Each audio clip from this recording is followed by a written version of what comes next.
What's up, everybody? Howdy. Hello. We're back. Welcome to BAF. Pass them. Oh yeah, you want to try that? Okay, hold on. So we have a little surprise today. If you guys How about watch, we just start the show while this happens in the background, and when we're because I want to hear it work on the show. I don't know how to fucking use this thing. I'm just making shit up as I go along. All right. Okay, you got to fill it up all the way to that little No, line we up don't. there. Yeah, you do. No, you don't. That right there is, I'm assuming, the max line. Okay, that you got to make sure that tube goes all the way to hit the drink. There's a little tube that hangs from the. I don't think you have to have it all the way to the drink because it's going into the bottle. What's the line by your finger right here? On the other side, there's another line there. That's What just is the that? title. That right there is a soda stream. Okay, I couldn't tell from here. Right there, I'm assuming would be the max fill line. All right, like you do not. Max is always good. Yeah, Just max it. that's a lot of fucking Malort to max. Yeah, but then we're gonna pour it back in the bottle. It's just putting carbonation. It's not gonna change the taste or anything like that. It just seems like a lot. You got it upside down. No, there you go. Anyways, we got a little surprise here. If you guys watched our Secret Santa, Adam got for the show a what's it called? Soda stream. Soda stream that we've been talking about doing for the longest time. Yeah, I don't even know if you're going to fill up the bottle. That's what I said. I don't think you have to fucking fill up the whole goddamn thing. Well, you definitely need to do it over there. I don't want it done near the electronics and exploding on us and then getting Malort everywhere. I want to do it all over your fucking face. All right? You're not talking about the drink, right? That too. Uh-oh. Is it going to fill it up? Is the bottle almost... Oh, no, you might make it. No. That's a lot. It sounds like you're taking a It's fucking piss. close. Oh, it's right there. No, it's not. It's no, about it's not filling up enough. It's about- not it's going to lower. fucking work. It's not going to fucking work. All right. No, Ron. We'll try it. Try it. We'll You see. fucking bitch. All right, so what you Fucking do... hate you. You take it... Does it go to like? Does No. it go to the top? Nope. No. What you have to do is you I pull don't- it out. Oh, God. We're doing this on the show. This is going to be a disaster. I mean, you're the one who's had this fucking thing, not me. I've done this before. Okay, you put it in there. Okay, you put it in there. Are you carbonating Malort? Yes, we are. All right. That's just nasty. Do I like screw it in or anything? All right, let me see it. That seems like way too much. So we don't need. I don't think All we right, need to do that much. press the button. Is the tube? What is the tube going all the way down? No, the tube No. is about an inch above it. They should probably have some instructions over here. I guarantee it had instructions. Yeah, I and- guarantee you there's an and instruction Ron's manual like, somewhere. Oh no, I know what I'm doing. Even though what I'm doing is fucking wrong. Go ahead and press the button. I mean, so I think I need to screw this in, or else I feel like that probably isn't like a sealed thing. And as soon as I apply pressure to it, it's going to go. You have a phone. Look at the instructions. Where's the fucking instruction that came with it? It's over there in the box. God, I fucking hate you. Who needs instructions? Let's go on with the goddamn show. I'm gonna go get the instructions. Anyways, today we are doing the movie From Dusk Till Dawn. This is something that Stu's been talking about doing for a long time. Sorry about that little disaster right there, but we're trying a new experiment because we got to get from the show of the soda stream. We're going to try it with Malort and see what it tastes like carbonated. Where's the box? No, it might be under the bar. There should be like a square instruction booklet. So Ron, I'm going to go out on a limb and say it still tastes like shit. it probably is going to taste like shit.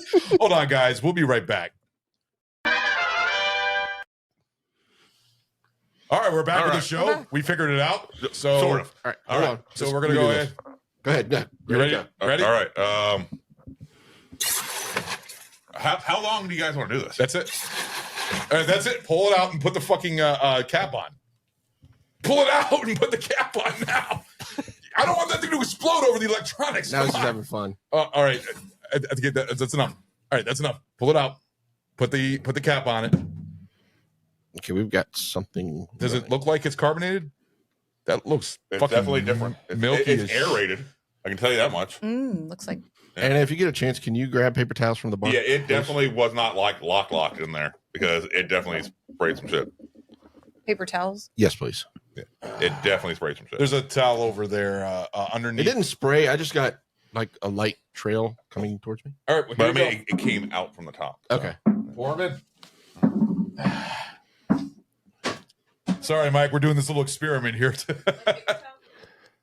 I would do it, but I don't have that. You don't So see anything over there? Is there paper towels over by the bar? No, underneath behind you, the hot dog thing. There's a little towel underneath, hanging. There you go.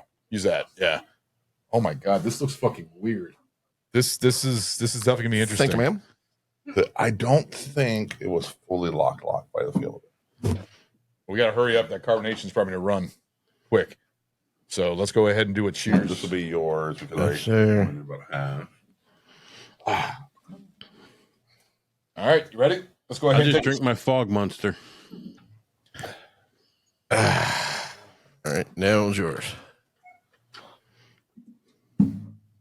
see if this made a difference. Yeah, it's already losing. I'm sure it doesn't. Prost. Cheers. Prost. Prost. Cheers. Cheers. Cheers.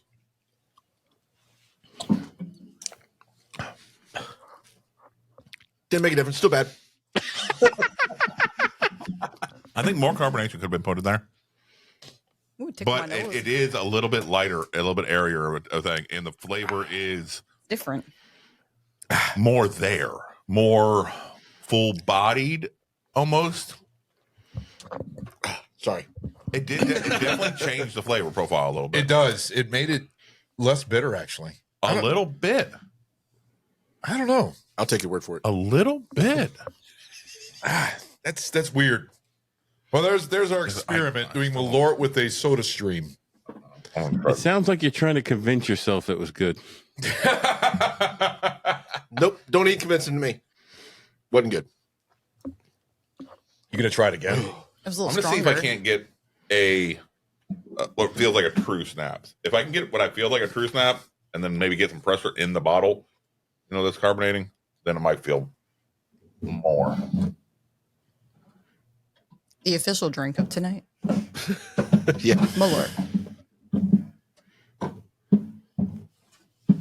See, I don't feel like I can. You're supposed to twist it on. It doesn't say twist it. It says There's no threads. There's a That's weird. looks like there's surrounding the top. There's like 10 fingers that just grips it. well. Let's continue on with the show. All right. All right. Yeah, sorry about that. So let's go ahead and get to this. So let's see. We're doing From Dusk Till Dawn. The From Dusk Till Dawn was released January 19th, 1996. It's directed by Robert Rodriguez, which we've actually done two or three films from him. He did El Macaray. He did Desperado, From Dusk Till Dawn, of course. The Faculty, which I think was one of Stu's episodes. Yeah. Spy Kids and Spy Kids 2, The Island of Lost Dreams. Spy Kids 3D, Game Over. Once Upon a Time in America. Sin City, that was another one we did right there. The Adventures of Shark Boy and Lava Girl in 3D. He also did Planet Terror, the Planet Terror section in Grindhouse. He's also did Machete, Spy Kids, All the Time in the World, Machete Kills, Sin City, A Dame to Kill For. And then he also did a couple of recent ones, Alita, Battle Angel, and We Can Be Heroes, and Hypnotic, which I believe is the newer one that came out with Ben Affleck. It came out like last year or the year before. It's a sci-fi movie. I've never seen it. But you ever heard of that one, Mike? I don't like Ben Affleck. You don't like Ben Affleck. Who else was the guy that you don't like? Nick Cage. Yeah, that's right, Nicolas Cage. You're not a big fan of him. No. Robert Rodriguez is also known for a lot of producing, a lot of working with Tarantino and stuff like that. Let's see, the movie. Jesus Christ, you're playing with that thing, aren't you? Had a budget of $19 million. It grossed $25.8 million domestically and $33.5 million overseas, making it worldwide approximate of $59.3 million. On Rotten Tomatoes, the score was a 63% on the critical score, and for the user score, it was 76%. All I hear is carbonation. So the cast of this movie is George Clooney. We got Quentin Tarantino, who are actually in a starring role in this one. Harvey Keitel, Juliette Lewis, Ernest Liu. We got Salma Hayek, Cheech Martin, Danny Trejo, Tom Savini, which is great seeing him in a role of this, and then Fred Williamson. So many bubbles. Go ahead and try it out. So many bubbles. Yeah, this I is, just want to point out Fred Williamson. yes, Fred Williamson. Fred Williamson was a former Pittsburgh Steeler. I just wanted to point that out. Yeah. Oh shit, I didn't know that. I got the air coming out of it, the little trails. Yeah. All right, well, go ahead and take a shot. See if it's any different.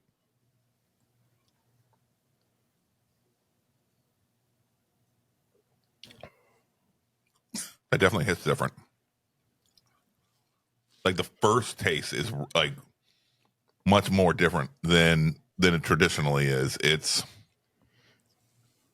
just like so much more of everything Yeah. is there. It So- opens everything up. So let me ask you a question: which is better, carbonated or non-carbonated? So, yeah, because when you say there's more, that can mean that it's just more bad. No. But there can be maybe too much of a good thing. Like some cocaine is good. More cocaine might be deadly. Just a thought. Right. Yeah. Oh, Do you like it? Would you say you like it, or I say we're gonna have some fucked up punishment jobs. Oh shit. We have added a new level to the punishments. Thank you, Adam. Good Thank job, you. Adam. Y'all are welcome. Mike, if you're up for the Secret Santa that came out, if you watch that episode, you'll see this was a gift that he gave to the whole show because he got himself, so he gave this as a gift to the show. Because we've been talking about doing a soda stream in the show so many times that we're going to be carbonating a lot of our cocktails and drinks, and especially Malort. So That should be a slot on the fucking wheel. thinking- Whatever punishment shot, we come out of carbonated. that, actually, Yeah. I have an idea, and we'll talk about it We later. have to have a group vote. Yeah. You know, so I have an idea because I had I to think talk I know where you're going on that one. Yeah. So the other movies that were come out around the same time, Biodome. Oh god. I'm sure everybody loves Biodome. Holy Don't be a menace in South Hill Central while drinking your juice in the hood. Classic comedy. Fucking love that movie. An Eye for an Eye. Dunstan Checks In. I don't know what that is. That's the gorilla movie, isn't it? Oh shit, that kid movie. Dunstan. Okay, I remember that one. Bed of Roses, which I think was a romance. I believe it had Christian Slater in it. And then Big Bully. I've never heard of that one. So That's those are the movies that come out around the same time. So that is the details of the movie. So we're gonna go ahead and get into the drink. So I'm gonna hand it over to Stu, and I think he's sticking with his theme here. So go ahead, Stu. What are we doing? Drinking? All right. Since technically we're recording this still in 2024 when we're recording this, and you fucking made sure we still did it, so you made me once again come up with another gin to go with it. Which I'm still a fan of the gin. Don't be wrong. I'm wrong, but I really thought I was out and we're done with my last episode. I'm And like, you pulled me right back in. It added a new level to challenge to try to pair gin with everyone. Because I'm sure you were thinking to yourself, what the fuck am I gonna do for that? Exactly. And then just happened to have this thanks to my wonderful wife Harley. She happened to find this was in stock at our local ABC store, our local liquor store. Oh, the one over near Orange? The one right down the street. Really? It was there? Yeah. Oh, okay. Exactly. A place That's a smaller one. That's smaller, that barely carries any fucking gins at all. Yeah. They happen to have Condesa gin, which is a Mexican gin. It's And it works. made with Mexican Yep. herbs and botanicals. And the one I got specifically was a prickly pear and orange blossom Ooh. variety. I just thought Interesting. it looked pretty. but it fits All the right. theme because this movie takes place in Mexico, so it's perfect. Exactly.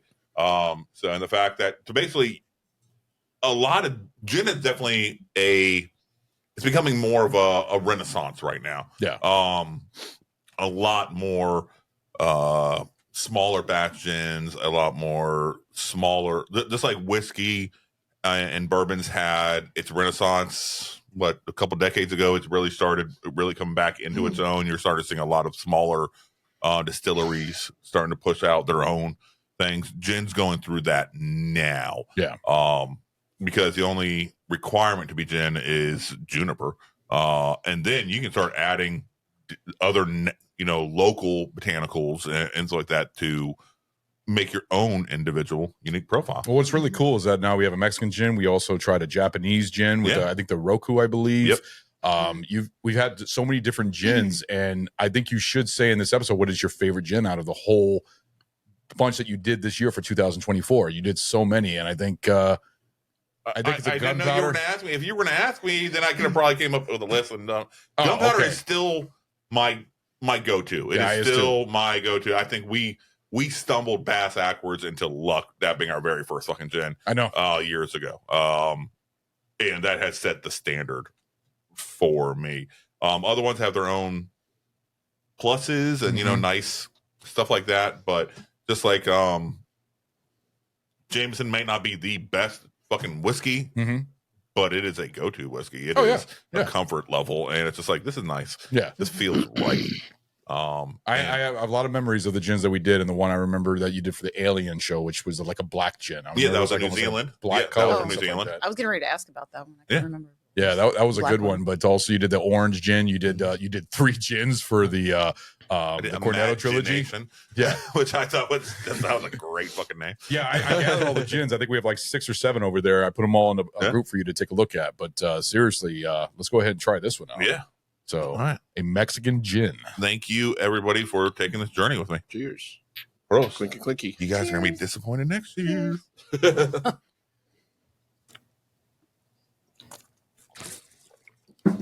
Oh, that's different. Ooh, that's bright. that is different. It's very, I don't know how to explain. Smooth. You said it's got citrus in it? Yeah, so it is prickly pear and orange blossom. Orange blossom. Okay, there we go. The orange blossom. I can definitely taste the orange. That's good. It's very easy to drink. It's not. You can definitely still taste the juniper. It definitely tastes like gin, but it's got like, it kind of reminds me of the orange gin that you had before, but a little bit better. I know. I like this. This much better than the previous orange. And the prickly pear. I don't really know what prickly pear tastes like. I guess it tastes like a pear. I don't know. What is prickly pear? Isn't that like a dragon fruit or something like that? I had one in a drink before, like a mixed drink. It was. Really I think it's good. closer to a cactus, if I remember correctly. Yeah. And Mike, what are you drinking, by the way? I know you're drinking something. So in Pennsylvania, I couldn't get that. So yeah, I was wrong. It's not a single barrel that I have. I have Woodford Reserve Double Oak. Oh, yeah, that's good shit right there. That's good. Yes. Oh, okay. Yeah. So it's a cactus? Yeah. Okay. All right. So I'm trying to figure out. While you guys go ahead and go yourself, I'm going to look to see what botanicals exactly. Oh, who wants to start first? I'll go. All right, Anna, go ahead. I really like it. I feel like I can taste the orange blossoms a little bit. It was a little strong at first, but then it just kind of it was a little smooth and it developed into my mouth. Just I don't know. I guess the cactus kind of taste from the prickly pear. I give it a 1 3/4. 1 3/4. That's actually pretty good. Really liked it. Almost a 2. Okay. Okay. I'm going to give this a 2. I actually really enjoy this. It's not bad. And the thing is, when I first put it in my mouth and I felt that taste on my tongue and everything else, the citrus, and it was actually a very pleasant taste for a gin. I can taste the juniper. I can taste the orange blossom. I don't know. To me, it's mild compared to the orange. It is the orange on the bottom instead of a top note. It is definitely. Oh no, the orange hit me first. I was like, oh, okay, that was a little bit of a shock right there. I was like, that's different, but I enjoyed it. I actually do not mind that one at all. I actually think that's really good. It's very easy to drink. I'm curious what it would be like ice cold though. I think I would like that ice cold. I mean, I don't know if it's best served neat or cold, but I don't know. I'm a fan. That's good. I give it a 2. I give that one a 2. So nice. But that would be good ice cold. Yeah. I think I might mute the flavors a little bit though. I don't think so. It depends if you put ice in it to water it down. I'm saying No, I put, just think the Or cold at least chilled it a little would. bit. yeah, you put that in the fridge and try it. I think it might. I mean, we can try it, but I think it'll mute a lot of the flavors. Mhm. A lot of times when you ice something or chill something, you're muting it. You are making so none of the flavors are as punchy in the mouth. And some drinks that work really well on muting the flavors and stuff like that, and making the harmony come out a lot better. Right. The chilling kind of numbs the not necessarily numbs, but it changes it on when it goes across the taste buds and like I said, almost numbs it so we don't taste it as strong. Yeah. So you definitely taste the orange first thing when it first hits your throat. When you hit it on your tongue, it's the orange, and then you taste the juniper, but very mild, and it's good. It's good. But how about you, Adam? No, like I said, I'm the resident non-drinker here. But yeah, it's of the ones that, like I said, I've been on all the gin shows and things like that, but this one to me felt like it was the smoothest. Didn't hit me as hard as some of the other ones that we had over the past several months that I've been doing them. I would give it. I'd agree with Anna, 1 3/4. Very nice. Yeah. Okay. Stu? I'm gonna give it a 2. I am very pleasantly impressed by this. So I did a little bit of research, figure out exactly the botanicals that they're using. So prickly pear, which like so does cactus, orange blossom, raspberry. There's raspberry in there. Yeah. Juniper berries, which makes sense. Well, yeah, that's gin. Coriander seeds. I don't know what the fuck that is. And Mexican limes, zest of Mexican limes. Ooh. Zest. Okay. Okay. Coriander is almost like a spice. What I want to do is coriander. You find the most sausage when you make sausage. Yeah, you do. Yeah. What I want to do is I want to take this and put it in the freezer, and we can try it at the end of the show. I mean, you ice can cold. do that. Oh, God damn it! Then limit me from like fucking. Well, pour yourself a whole having glass. some more. I'm pretty. Do you want to put it in the freezer? Or you want to just drink it this way? Give me a fucking. Actually, just fill up a couple of the. Can you grab me a like a not shot glass, a highball or something like that? Second shelf down. Yeah, second or first shelf down on the right side of the bar underneath. Yeah, what I'll do is I'll pour a couple fingers of just this. give him a mug so that I can.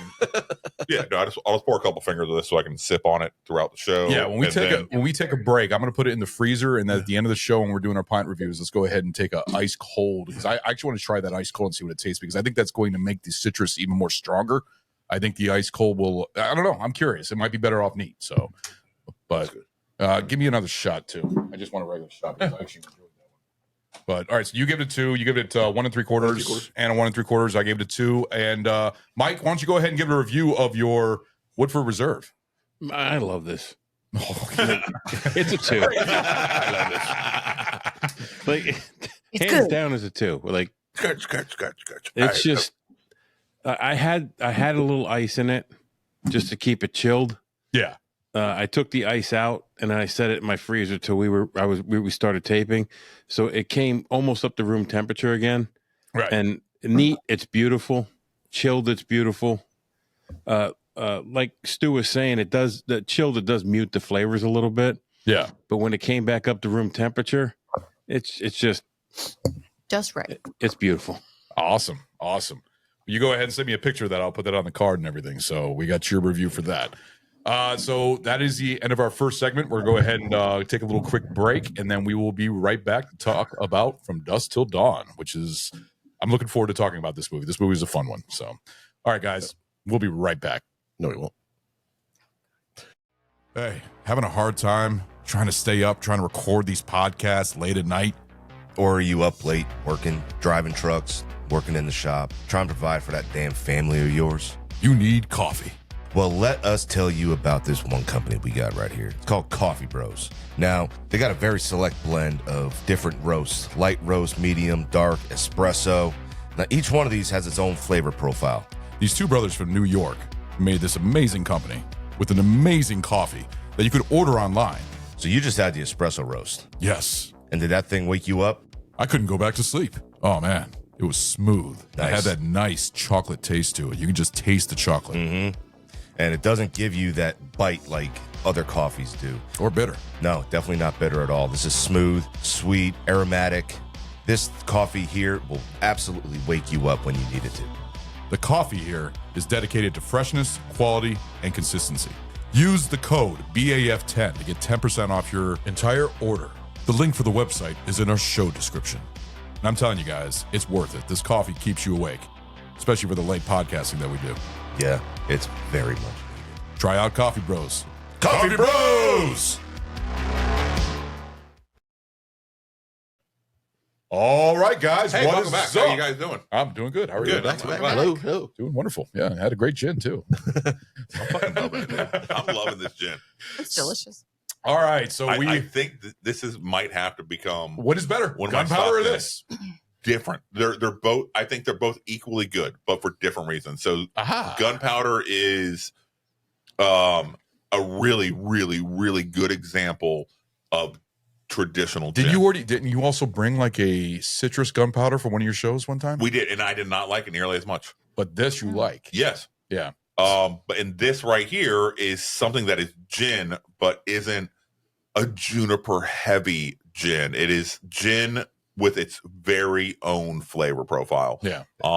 And I really am a big fan. I'm a huge fucking fan. I think this is gonna have to become part of my regular house stock of alcohol. Yeah. Which Have to you me, ever had Blue Coat gin? No, I haven't. Never even heard of that. Blue Coat gin is one of the only gins that I like. My Oh. wife loves gin. I'm not really a gin fan. Okay. That juniper piney. Same reason I don't like I IPAs. can respect that. It's not for everybody, but it's just like whiskey isn't for everybody. Bourbon's not for everybody. Right. But Blue Coat gin, it's made in Philadelphia. Mhm. I love it. Would you mind bringing down a sample? I would not mind bringing it down. All right, Awesome. awesome. I would love to try that. I'm all about trying new and different things, and this is why I fucking hate living in Virginia with our ABC stores. I fucking hate it. The only Because- ABC store that we have good is probably in Central Park. No, even then, they fucking suck. They do, but compared it's- to real fucking states that have actual liquor fucking stores. Washington D.C. has All right. good. Yeah, good they actually choices. have fucking liquor Yeah, stores. no, they do. All right, Maryland. but the state controlled liquor that says we will only sell you shit that we're okay with. That's how Pennsylvania is. like Everclear. It is, but also they are more relaxed compared to fucking. Oh no, they're not. Okay. Oh no. Pennsylvania is very picky about what they sell, and it's ridiculous. No, like there's stuff that I've wanted to get. I cannot get it in Penn. You can't get Malort in Pennsylvania. Not even ordering. Nope. Oh, really? Okay. So how did you get it? I got it in Maryland. There's I a thought place in Maryland when we go down to get one. Bethesda or when we come down to your place. That's what I thought because you said, yeah. How did you get that bottle? There's a gas station in Maryland Okay. that when we come down to your place or we go down to Bethesda for my wife's medical stuff. Gas station. When we go there's this gas station we stop at, and they have like liquor, beer, whatever. And we go in there and number one, the stuff is cheaper than we can get it here. And number two, they have stuff that we cannot get here. You know, another place is I'm up in Michigan. When I go up there to see my family, my uncle took me to a store. He even bought me a Elijah Craig rye because he's a great uncle, my Uncle Bob, and went to a liquor store. And I even talked about our podcast, everything else. That fucking place was like shelves all the way to this fucking ceiling full of liquor. It was the most amazing thing I've ever seen. It's like, we don't have this in Virginia. Yeah. It was like they had like the really expensive, like top dog, like, you know, The big almost $5,000 bottles and stuff like that. We don't get that shit here. So yeah, New Jersey has a place and Delaware has it too. It's called Total Wine and More. Yes, we have Like- Total Wine here. Total Wine. It only sells fucking wine. Yeah, they Wine don't and beer. they don't I'm sell like, liquor. Fuck you. Oh no. Fuck The you. one in Jersey, it They is like a actually- warehouse full of liquor, Yes. beer, Yes. wine, anything you could think of. And it's beautiful because I wanted to get brown sugar bourbon. Yes. They advertise it on the Penguins games, Yeah. which is out, and they sell it in West Virginia. They sell it in Canada. Don't They we don't have sell some it of in that? Do Pennsylvania. we still have some of that left? It's not a bourbon though. It was just No, I thought we had brown sugar bourbon. it It's might BSB. It's a talking, I'll go BSB check this. bottle. I know we've had it on the show. BSB. Did he say Yeah. BSB? Yeah, we do have that. It's beautiful. It has a very different taste for bourbon, It does, 100%. I appreciate what you are bringing to the table about that. I went down. I bought 2 cases down in Jersey. Oh, yeah. This is from There was guys at work that wanted to taste it. That's how old it is. No, like so, and it's so funny how each state is so fucking different. Like I remember going to visit a friend in West Virginia, in the hill country of West Virginia, right next to the Ohio border. The county we were in, and I'm good right now. The county we were in West Virginia, dry county. We just literally went to the next county, which happened to be Ohio. They have drive-through liquor stores. Like literally drive-through fucking liquor stores where you just point out what the fuck you want and they bring it to your fucking car while you're driving through. I mean, this is amazing. But yet the next county over, which happens to be West Virginia, dry county, can't buy a fucking drop of alcohol. And here I'm driving and getting my alcohol. This is amazing. Yeah, Mike, we did this during our Super Mario Brothers episode. I remember I brought this. I found this. We all gave it great reviews, but I love it. it. That smells delicious. I can't find it anywhere. Yeah, it's candy. Yeah. Oh, you want to try it out? Yeah. There's a Cheers.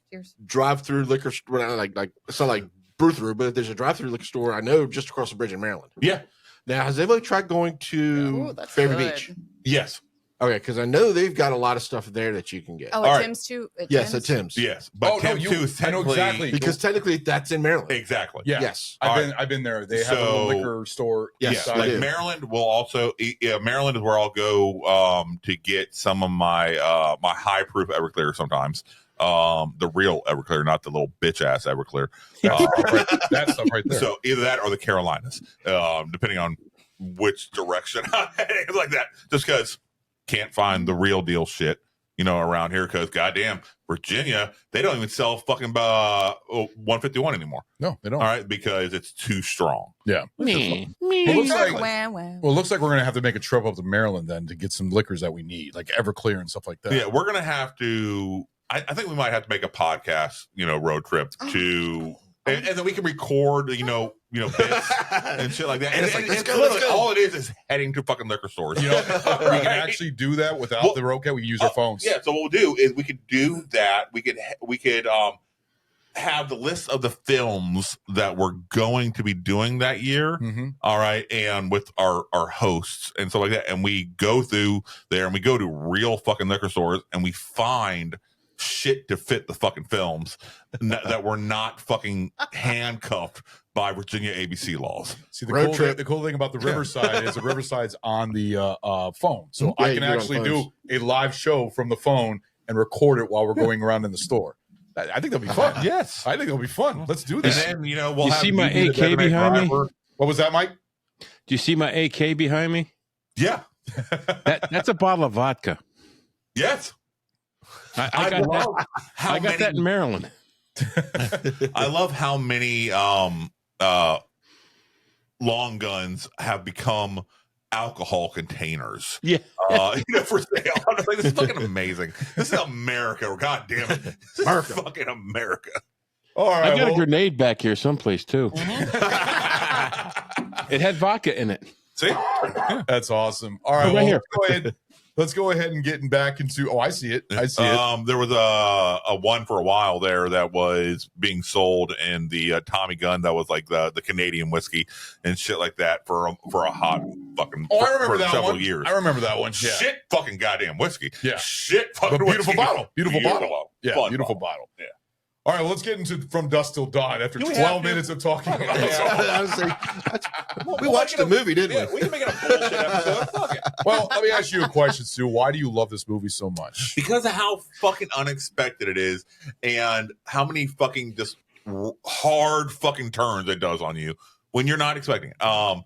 So starting at the very fucking beginning scene, the very first scene, just showing the gas station clerk bullshitting with the sheriff. Also, the sheriff has actually been in a lot of the other movies. A lot of them. Grindhouse, Kill Bill. But just sitting there and just shooting the shit, and you're like, okay, wonder what this is going to be. And then as soon as he goes to take a fucking piss, here comes fucking Clooney with a goddamn gun and a hostage. Here comes goddamn Richie with a goddamn gun and a hostage. You're like, what the fuck is going on here? why you let me get pissed? I'm like, holy shit, they just amped this up to 11 out of fucking nowhere. And Tarantino is fucking psycho Psycho. in this movie. Yes. And then it goes on, and then you just think it's just going to be this weird fucking, on the run, crime movie. And because I saw this when I first saw this, I had no fucking clue of what this movie was. Yeah. I had zero, and it had the Tarantino flavor with the black suits and the black ties and stuff like that. Yes, I would just recommend it. Go see this film. Yeah. Okay. Yeah. Cool. They did a great job of not telling me anything. I had not seen any trailer. I had not seen anything. Oh, you didn't watch the trailer before you saw this? No. So you just went and saw this blind I had no fucking clue. Interesting. I had no clue. And then all of a sudden, then they get down to Mexico. They get to see fucking hot ass Salma Hayek fucking doing a little fucking snake dance. Like, what the fuck is this shit? This is fucking pretty fucking cool. Then all of a sudden, goddamn vampires! Fucking vampires! Fucking vampires with a fucking stomach that opens up and gobbles people up, and then you got fucking rat and it's creatures. like halfway through the fucking movie before you see the first vampire. Oh yeah, it was an hour and 1 minute. Yeah. Yep. Oh, so you timed it? Yeah. No, well, that's one of the little trivial things, Yeah. but yeah, it's an hour and 1 minute. That's when why you see the first. Such a hard fucking turn right there. You had no fucking clue what's going on. No, Harvey Keitel did amazing as a preacher. Yeah, Juliette Lewis. That was her, right? Juliette Lewis. Juliette Lewis. Yeah. Fucking did amazing. Little Asian boy did amazing. I don't know his fucking name. No, what else has he done? I've never seen him in anything. But the only thing that I love more about this movie is I enjoyed Tarantino more than anything. I thought that he was great. You enjoyed Tarantino? You thought his acting was bad? No, I thought Tarantino. He just creeped me out. No, he was horrible. He creeped me out the whole movie. Yeah, he needs to die. You definitely see that foot fetish though with Salma Hayek. Where he's sucking on the fucking toes. Everything fetish. But he gets fucking lucky because he's like, oh man, I get to be in this movie and I get to suck Salma Hayek's feet. I mean, seriously, because that's what he does. Would you suck Salma Hayek's feet? Honestly, I would probably raw dog fuck Selma Hayek's shadow on a gravel fucking driveway right now. All right. Selma Hayek is fucking hot as fuck. All right. She is gorgeous. To this day, she is gorgeous. Well, she is going to be, I can see her aging like, why am I blanking on her name? Super famous, Elizabeth Taylor. Okay. Yeah, I could see her aging like just always until the day she dies, just Helen being Mirren. considered sex symbol. Helen Mirren. I do not consider Helen Mirren a sex symbol. I absolutely do not. Gorgeous. What are you talking about? British fucking sexy woman. Okay, buddy. Angela Lansbury. Yeah, I mean, she just looks like she's getting better and better. Now, I will say, did you see her when she was younger? Rewatching this and seeing how young she was then, like that, and then looking at her now, I'm like, okay, yeah, she's still gorgeous, absolutely beautiful, wonderful, but god damn, she was fucking fine back then. She was fucking ridiculous. Well, the other thing you got to see in this film is also when you think of George Clooney, remember but George it wasn't Clooney. just George. It wasn't. No. It was everybody. They had so many. Oh, people I know. But the thing is, seeing George Clooney, it wasn't his first role. We already kind of fixed that with. It was his first major role. First major role. It wasn't. No, it was not. But that It wasn't a wasn't major his role. first lead It wasn't a major role. It was his first major role in a major film. That's what I'm talking Yes. about. Now, when you say major, what was it? Rotten Tomatoes? I mean, not Rotten Tomatoes. Killer Tomatoes of Part 2, Return of Killer Tomatoes, or something like that. That was his first film. Not TV movie. Yes, and then that wasn't even his. That wasn't his first starring film, and there was like 5 other fucking films, actually not TV films. But he wasn't. He wasn't the star. They were garbage films, but they were still films. But what he's known for is ER. He was known as the heartthrob in ER. No, what he was known for to me was Facts of Life. Facts of Life. Who's in or Facts of Life? Roseanne. Yes. Yeah, he was and in Facts of Life. Roseanne. And I Jackie's remember boyfriend. Roseanne. Yeah, I remember Roseanne. Jackie's boyfriend and Roseanne. Yeah, I remember the Halloween episode and everything else. But I always remember from ER when you do him this role. But the thing is with Tarantino and George Clooney together, their chemistry was perfect. They played perfect little brothers, basically. I got this little quick scene right here where they're arguing when they're leaving the restaurant or the gas station when it's exploding. And I think it's really great chemistry here. What did I tell you? What did I say to you? I said, buy the roadmap and leave. What the fuck am I supposed to do, Seth? Recognize this. He didn't recognize shit. Seth, I'm telling you, the way he looked at us, you especially, I knew he knew. Low profile. You understand the meaning of the words low profile? Hey, Richie, how's your hand? It hurts like a fucking son of a bitch, Seth. Low profile is not. It is not taking girls hostage. It is not shooting police. It is not setting fire to a building. Another great thing about this movie is the soundtrack. Soundtrack was amazing. Yeah, the soundtrack. Fuck yeah. All right, now setting the fire to the building was not Richie's fault. He did not set the fire. Directly. Seth set the fire. Yes, you're right. You're right. So that was You're his right. fault. It was But- because but- of him. If Richie didn't fucking act like a fucking I understand. douchebag, Yeah. all right, none of this would have had to happen. Right, but Seth didn't have to light the flaming toilet paper. So that's Seth was taking out a problem. Right. Okay, that Richie caused. Yeah. Seth was like eliminating the issue. And now, also, nobody saw that dude decide he's gonna fucking goddamn pull Burning Man. Oh my God. Fuck out. All right. That was so funny when he was on fire and you hear Yes. the popcorn popping. Yes. And they're Oh, it staring was really like, good sound effects. Like, Mike, what did you I think? Of their think chemistry? this is my favorite scene in this movie. Oh, really? Yeah, because the rest of the movie I didn't like. that really fucking hurts my heart. That hurts my heart. Like this scene, like I enjoyed this scene when they were walking. It was cheesy, but when they were walking out and the building's exploding behind them and they're just arguing like brothers. Like Yeah. right. I enjoyed that scene. Their chemistry was good. I thought that the acting was great, and it seeing George Clooney in a role like that. I don't like think cursing Quentin at his brother. Tarantino's acting is good at all. I actually think Quentin Tarantino. This is the thing. Quentin Tarantino wanted to make his name as an actor. I remember he acted in a short role in Desperado. I believe he was in a scene in that. He was in Little Nicky as a preacher. Remember that? As And a he priest. was also Okay. in his debut film, which Reservoir Dogs Yes. as Mr. Brown. yeah. Yeah. Which he made that whole No, the whole so table where we did a I great episode really on. feel like the entire time, every role that Quentin Tarantino plays is Quentin Tarantino.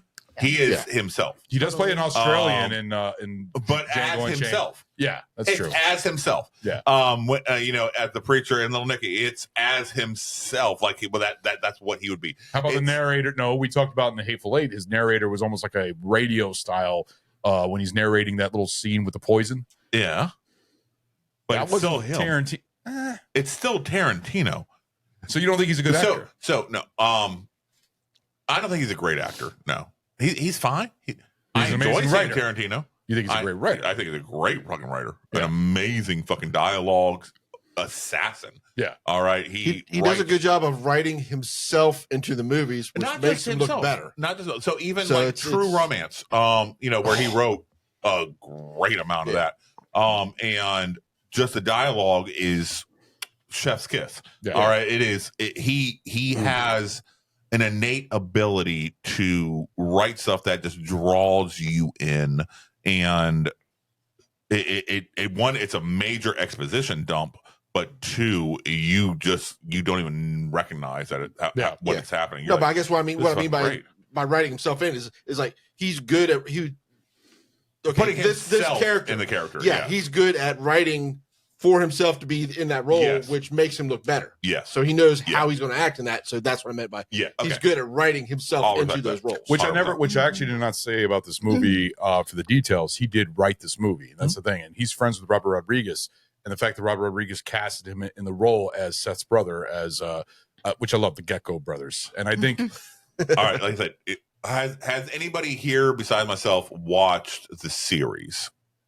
with Dusk Till Dawn, I've seen the sequels, but I've never seen the series. No, there's a 3-season television series. Is it good? I thought it's really well done. You got Wilmer Valderrama playing as a bad guy in it, which is amazing. amazing. It's all vampires? Oh yeah, no, it is the Gecko Brothers. It starts from the breakout, works all the way down through fucking Mexico, then them still on the fucking run. It does fucking everything. It is really fucking well done. It is like, damn. How recent is the series? Maybe 6, 7, 8 years old. Something like that. I didn't know that. It only ran 3 seasons. Yeah. But it started in 2014. Yeah. It's really well done. And even the guy that got to play fucking Richie plays him kind of fucked up. Not to the straight level that fucking Tarantino quickly fucking takes him. Yeah. But you're like, God damn, this is. Have you seen Have you seen the sequels like The Hangman's Daughter and stuff like that? I have seen all of them at one time or another. Direct and to it video. took everything in my power not to do a full rewatch of all of it.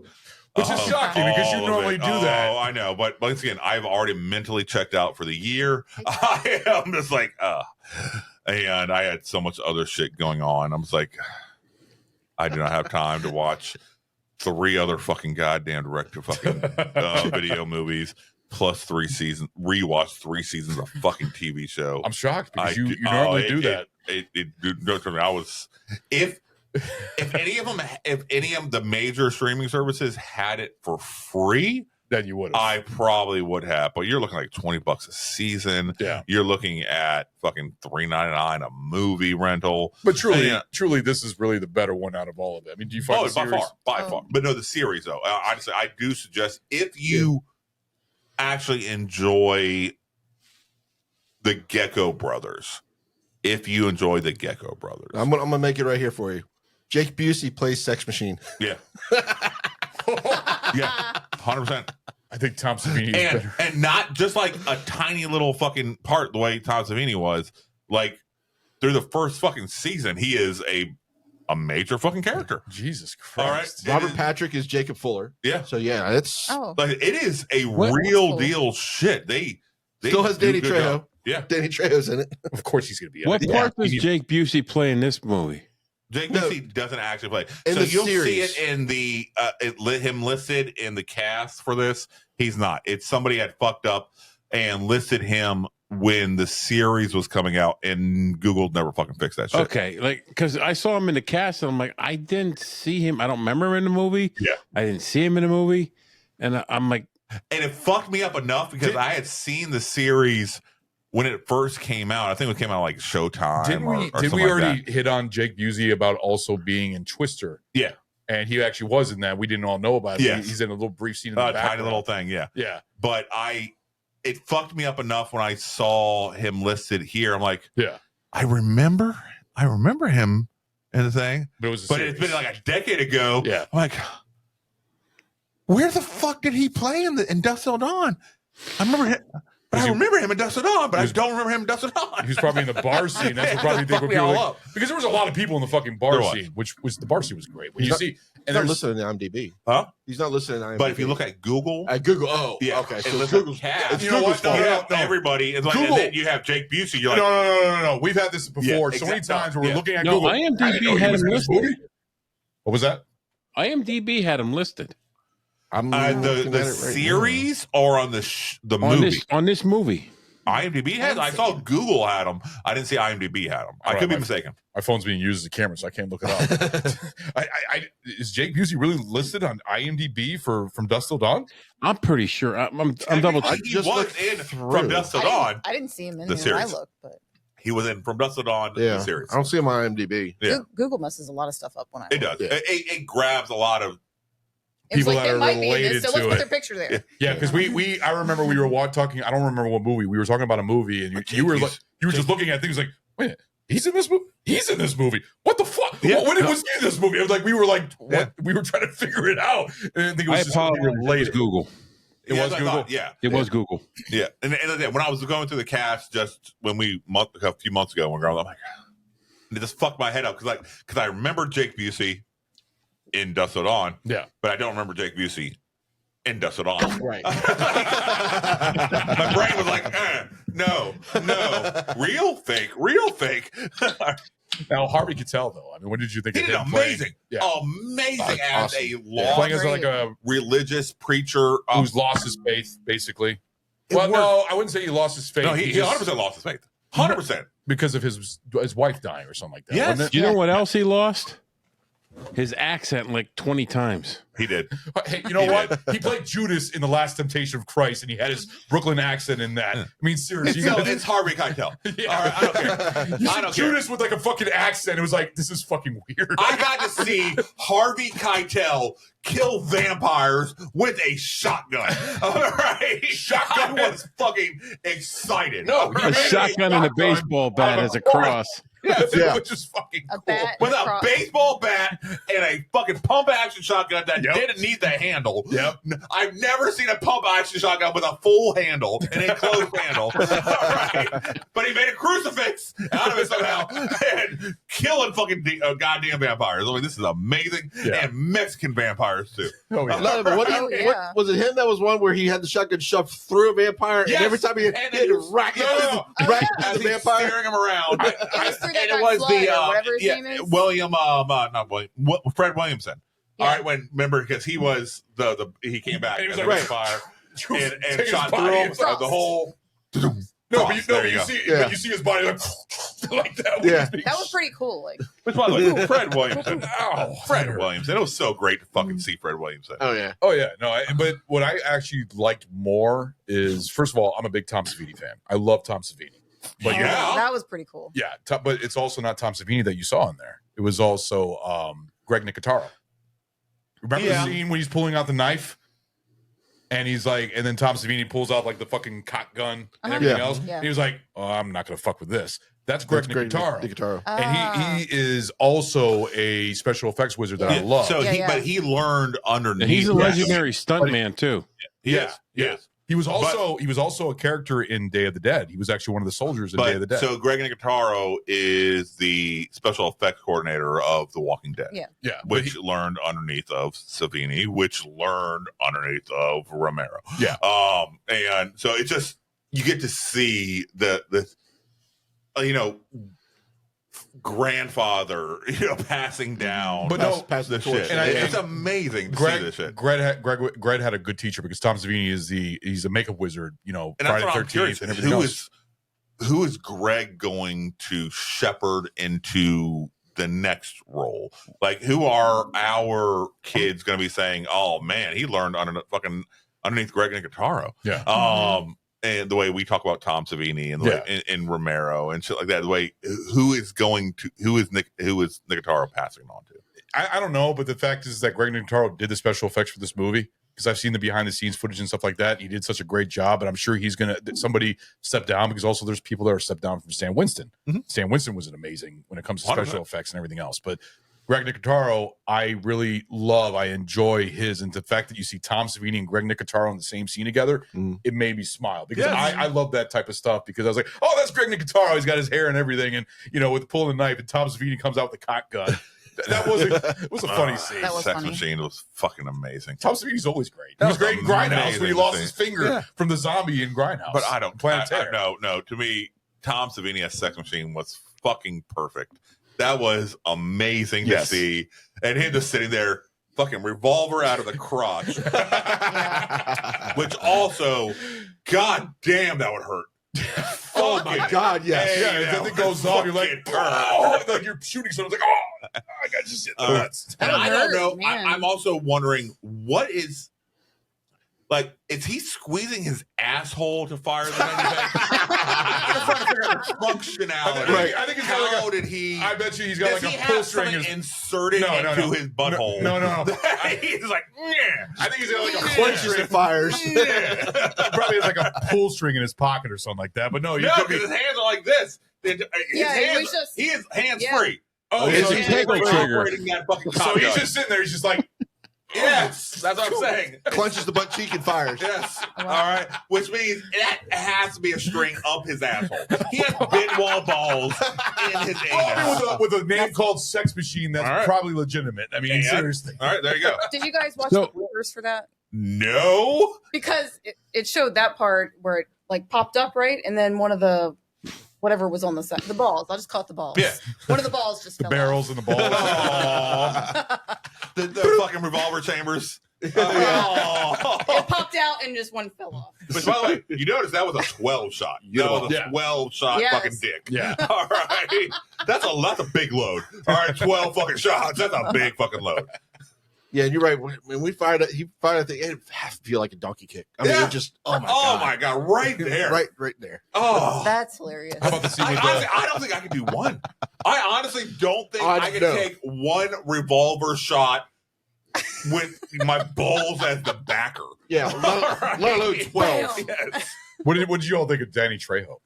So young. Oh god, He yes. was young. Oh my God, he was so young. Watching this, and he was just looking like we were watching the movie. I think we watched like a week ago, and she was like, "Oh my God, that's young Danny Trejo!" Like it's like, wow, Just like him right out of jail. I mean, it's he just, still has the Selma Hayek tattoo on his chest. I remember rewatching this right now, and Harley, not a fan of the film. Why? She'd always said she wasn't a fan of the film. Why? Or because she thought it was just garbage and stuff like that. Oh. So I turn it on, and she was putting away laundry or something in the room. Yeah. Or as I'm watching this, and she just stands there and is watching. And she actually, I like basically damn near the beginning of the film. All right, she's standing there watching, and then she kind of sits at the end of the bed and just sits there transfixed all the way to the fucking end of the film. I'm just like. Yeah, you ain't a fan of the film. Huh? It's trash, right? It's Trash. garbage, ain't it? Yeah. Yeah. mhm. Oh, this movie's So great. Fred Williamson has rules when he does movies. Really? He has 3 rules. He can't be killed in a movie. He has to win a fight. He has to win all fights. And he has to get the girl at the end of the movie.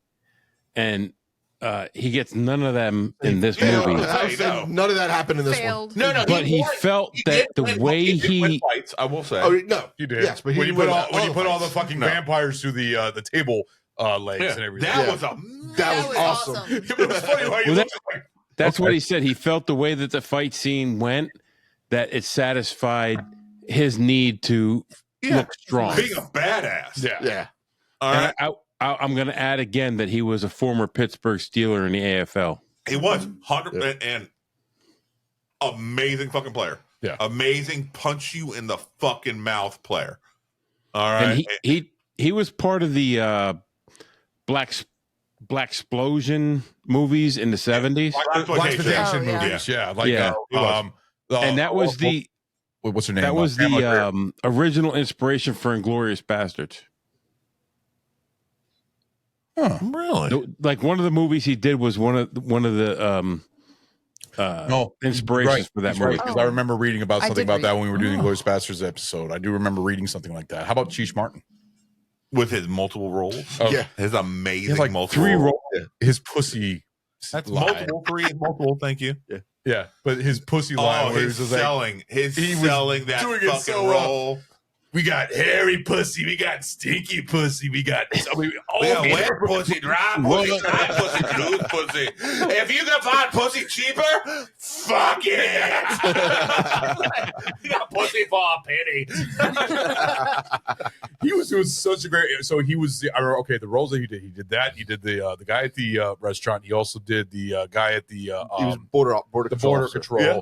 And he also was at the end. Yep. What else was he? Was he a 4th part? No, it was a 3, 3 part. just 3. It was a 3. Oh yeah. Yeah. But it was funny to have him in there. But But okay, so one of the characters that he played was human and vampire. So you could say a 4th looking character. yeah. But it was just the vampire version. Which listen, another great thing about this is how different they made the vampires look. How Oh, yeah. fucking different. They all look different because, like I said, there was vampires in there. There was one vampire, and I remember there was like a deleted and scene it felt montage. very Aztec sort of inspired. Yeah. The mythology. Well, the of whole that. ending when I mean, With it, Oh, so at the pyramid. that either was- Aztec or Mayan. That was cool, I too. remember. Yeah. That was cool too. beautiful, beautiful matte painting. Yeah. That was a matte painting when Yeah. you see the With pyramid the go back. trucks and everything everywhere. See, yeah. But what Where I they were loved, just dumping vehicles for fucking Decades. ever. Yeah. I saw a deleted scene montage of this movie of all the gory scenes and stuff like that. And there was so much that they cut out because there was that creature with the fucking mouth and the stomach. And you see it just like taking one of the bikers, just putting it in there and stuffing it in the stomach and just trying to chop the head off and everything. They left that out of the movie, but there was so much cut out because I assume this movie got like an NC-17 rating because of the violence. I You can could easily tell. see that. Well, I can easily see that. But there was Give me so a much fact cut out. on that.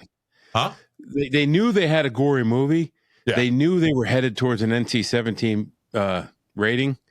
To avoid that, all of the vampires had green blood instead of red, and that avoided the NC-17 rating. That does make sense. That's been done in another movie before. But it's I can see that, like, even video games, they will, like Mortal Kombat, they went to green blood versus fucking red blood. No. But I know there's been another movie. I don't know what it was, but there was another movie where they basically made the blood green, and it took the rating down. So that's kind of funny that you say that because I've heard that in another movie before. But you could tell that this movie was cut up a lot, and there were. Go ahead. But it was so fun. Oh no, it was. No, this is so fun. and that scene when they're all. And what I love is fucking band playing with the fucking body parts. Yeah. Oh my God, Fucking torching themselves.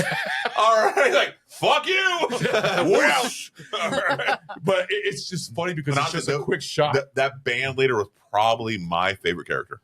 That was probably my favorite You always character. go for the entire- interesting ones. Just because of how You always go for the much interesting fun ones. that motherfucker was having. Yeah. And then he was like, yeah. All right. Fuck you very much. Yes. And I will say, they translate that mentality to the show. Also, they have a band playing in the background. Go fucking vampires. You know who was go in the band? crazy. No. Robert Rodriguez was in the band.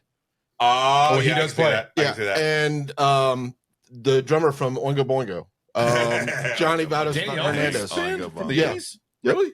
Yep. Boingo, boingo. Well, Yeah, Johnny Hernandez. He was the drummer. The song that they play, which I'll probably have playing in the background, the song that they're playing when Salma Hayek's doing her little striptease with the snake, fucking gorgeous. I fucking love that with the Mexican, with the guitar and everything. I thought it was great. I thought the song where they're playing when that fucking shit popped off.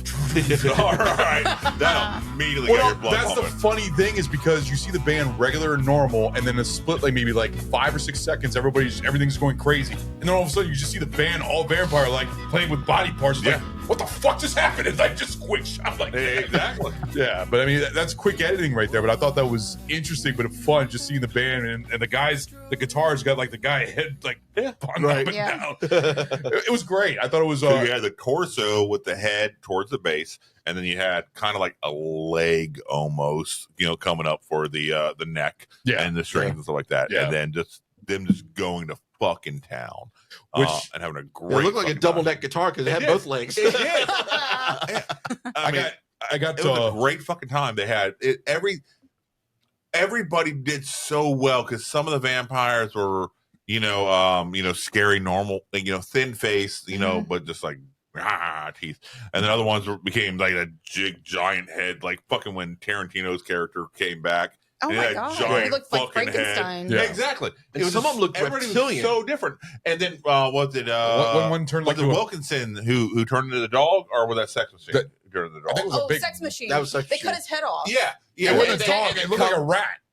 He looked like a rat. A rat became like a rat Different vampire. arms and legs. It was everything was so creative and it was so practical. original. It was no. And you could tell. Yeah. 100%. You're like, oh, they had a lot of fucking fun. Oh yeah. They had so much fun this entire film. I have I'm going to play one more clip for this movie because it's the scene when it all happens. It went all haywire. All the vampires started killing everybody. But then you got the guys that are still alive, Tom Savini, Fred Williamson, and stuff like that. But this is a funny scene because they're all discussing on what they're going to do about these vampires, bringing up stuff from this is what they did in the movies and everything else. Let's go ahead and listen to this scene. We got a bunch of fucking vampires out there trying to get in here and suck our fucking blood. And that's it, plain and simple. And I don't want to hear anything about, I don't believe in vampires. Because I don't fucking believe in vampires. But I believe in my own 2 eyes. And what I saw is fucking vampires. Now, do we all agree that what we are dealing with is vampires? Yes. You too, preacher? I don't believe in vampires, but I believe in what I saw. Good for you. All right, now that we all agree that we're dealing with vampires, what do we know about vampires? Crosses hurt vampires. Do we have a cross? In the motor home. In other words, no. Wait a second. I mean, just look around. We got crosses all over the place. All you gotta do is put 2 sticks together. Wouldn't you say that's got a cheating cross. the system, though? No, Making a cross out of not. 2 sticks? 100% not. Buy that. No. So we got crosses covered. What else? wooden stakes in the heart been working pretty good so far. And garlic, sunlight, holy water. I'm not sure. Doesn't silver have something to do with vampires? That's werewolves. I know silver bullets are werewolves, but I'm sure silver has something to do with I like werewolves. this part. So Well, many does different anybody fucking have any goddamn silver? rules when it comes to vampires. Oh, yeah. So many fucking Well, just like those contradictory rules. shit. Well, there's Okay. rules with Then werewolves who too. cares? Has anybody here read a real book about vampires, or are we just remembering what some movie said? Yeah. I mean, a real book. You mean like a Yeah, comic? there's so many real. Take it, Right. the answer's no. Hang on a second.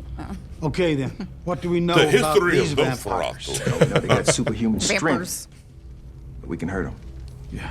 I know you like VAMPYR. I know you're that's how you were saying it, but in my mind, it was like VAMPERS. Bunch of vampers, vampers coming at you. It just came like fucking straight hillbilly. Their skin is soft. That's the South Carolina vampires. Oh, it's the West Virginia vampires. You gotta take them toothpicks and go ahead and go make a little cross. And they're good to go. Actually, our best weapon against these satanic cocksuckers is this man. He's a preacher. As far as God's concerned, we might as well all be a piece of shit, but he is one of the boys. Yep. Only one problem. one of the boys. His faith isn't what it used to be. You just said that, Mike. It really made me think that like a character said that. And I'm like, I don't fucking remember that shit. I do not remember that at all. We need you. A faithless preacher doesn't mean shit to us. A servant of God I love how you just can punch take a Seth. cross and Yeah. shove it up these monsters' asses. A servant of God can bless the tap water and make it a weapon. Jacob, I know why you lost your faith. How could holiness exist if your wife can be taken away from you and your children? I've always said that God can kiss my ass, but I just changed my lifetime tune about 30 minutes ago. Because I know that whatever is out there trying to get in is pure evil straight from hell. And if there is a hell, and those sons of bitches are from it, then there has got to be a heaven, Jacob. There's got to be.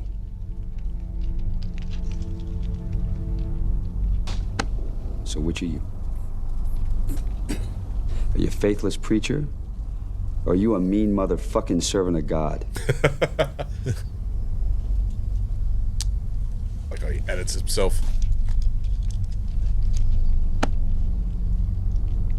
I'm a mean servant of God. Yeah. I love Harvey Keitel in that role. I thought he did great. And the thing is that, you know, when it comes to horror movies, the 80s and 90s, there's always this like when it comes to a whole group, and it's always left to one or two people left. You know, Leviathan, Alien, stuff like that. And it did the same thing with this. Final girl situation. Exactly. And they killed off a lot of the main characters in this. Like Quentin Tarantino, he gets killed like within the first well, you said the vampire scene didn't come until like the first hour and 1 minute is when you saw the first hour and vampire. 1 minute, and then he Which gets, I guess was Sam Hayek. I mean, turns into a that's- fucking vampire that looks like Was she the Frankenstein one that character. turned When first? after he you know, fucked up his hand and shit like that. Yeah. And yeah. Yeah, but he turns into some like Frankenstein looking monster vampire, the way that he looks and the way with the makeup and everything. But I love that. Who were you expecting to survive this? Were you expecting those Juliette two? Lewis, I immediately expected once shit started popping off and I recognized it was a horror movie, vampire movie. Okay. I immediately recognized, all right, Juliette Lewis is going to be a final girl situation. Did you think George Clooney was going to win? I wasn't sure about George Clooney. I could see George Clooney sacrificing himself, you know, for the greater good. And I could have seen like Juliette Lewis and her brother, whatever his fucking name was, Asian kid. Yeah, Asian kid. Hey, it's not potentially racist to surviving. say that. Everybody else dying, and them, you know, just kind of walking off to deal with the shit. But in my mind, Juliette Lewis was probably going to be the final person. And that's it. Now the fact that there was two, I'm like, oh, cool. Yeah. The fact the one with George Clooney, and that he didn't do the rapiest shit ever and take her with him to fucking, you know, he said, "Go home, El Kate." Rey. El Rey. To go home, All right, Kate. I'm like, all right, good for him. Good for him. Because I was absolutely, when they were setting it up, I'm like, oh no, he's gonna take her to fucking El Rey. oh, that place is full of nothing but goddamn rapists, criminals, and bad people and shit. And this is not going to be a good place for Juliette Lewis. Because I think she's just a teenager, right? Yeah.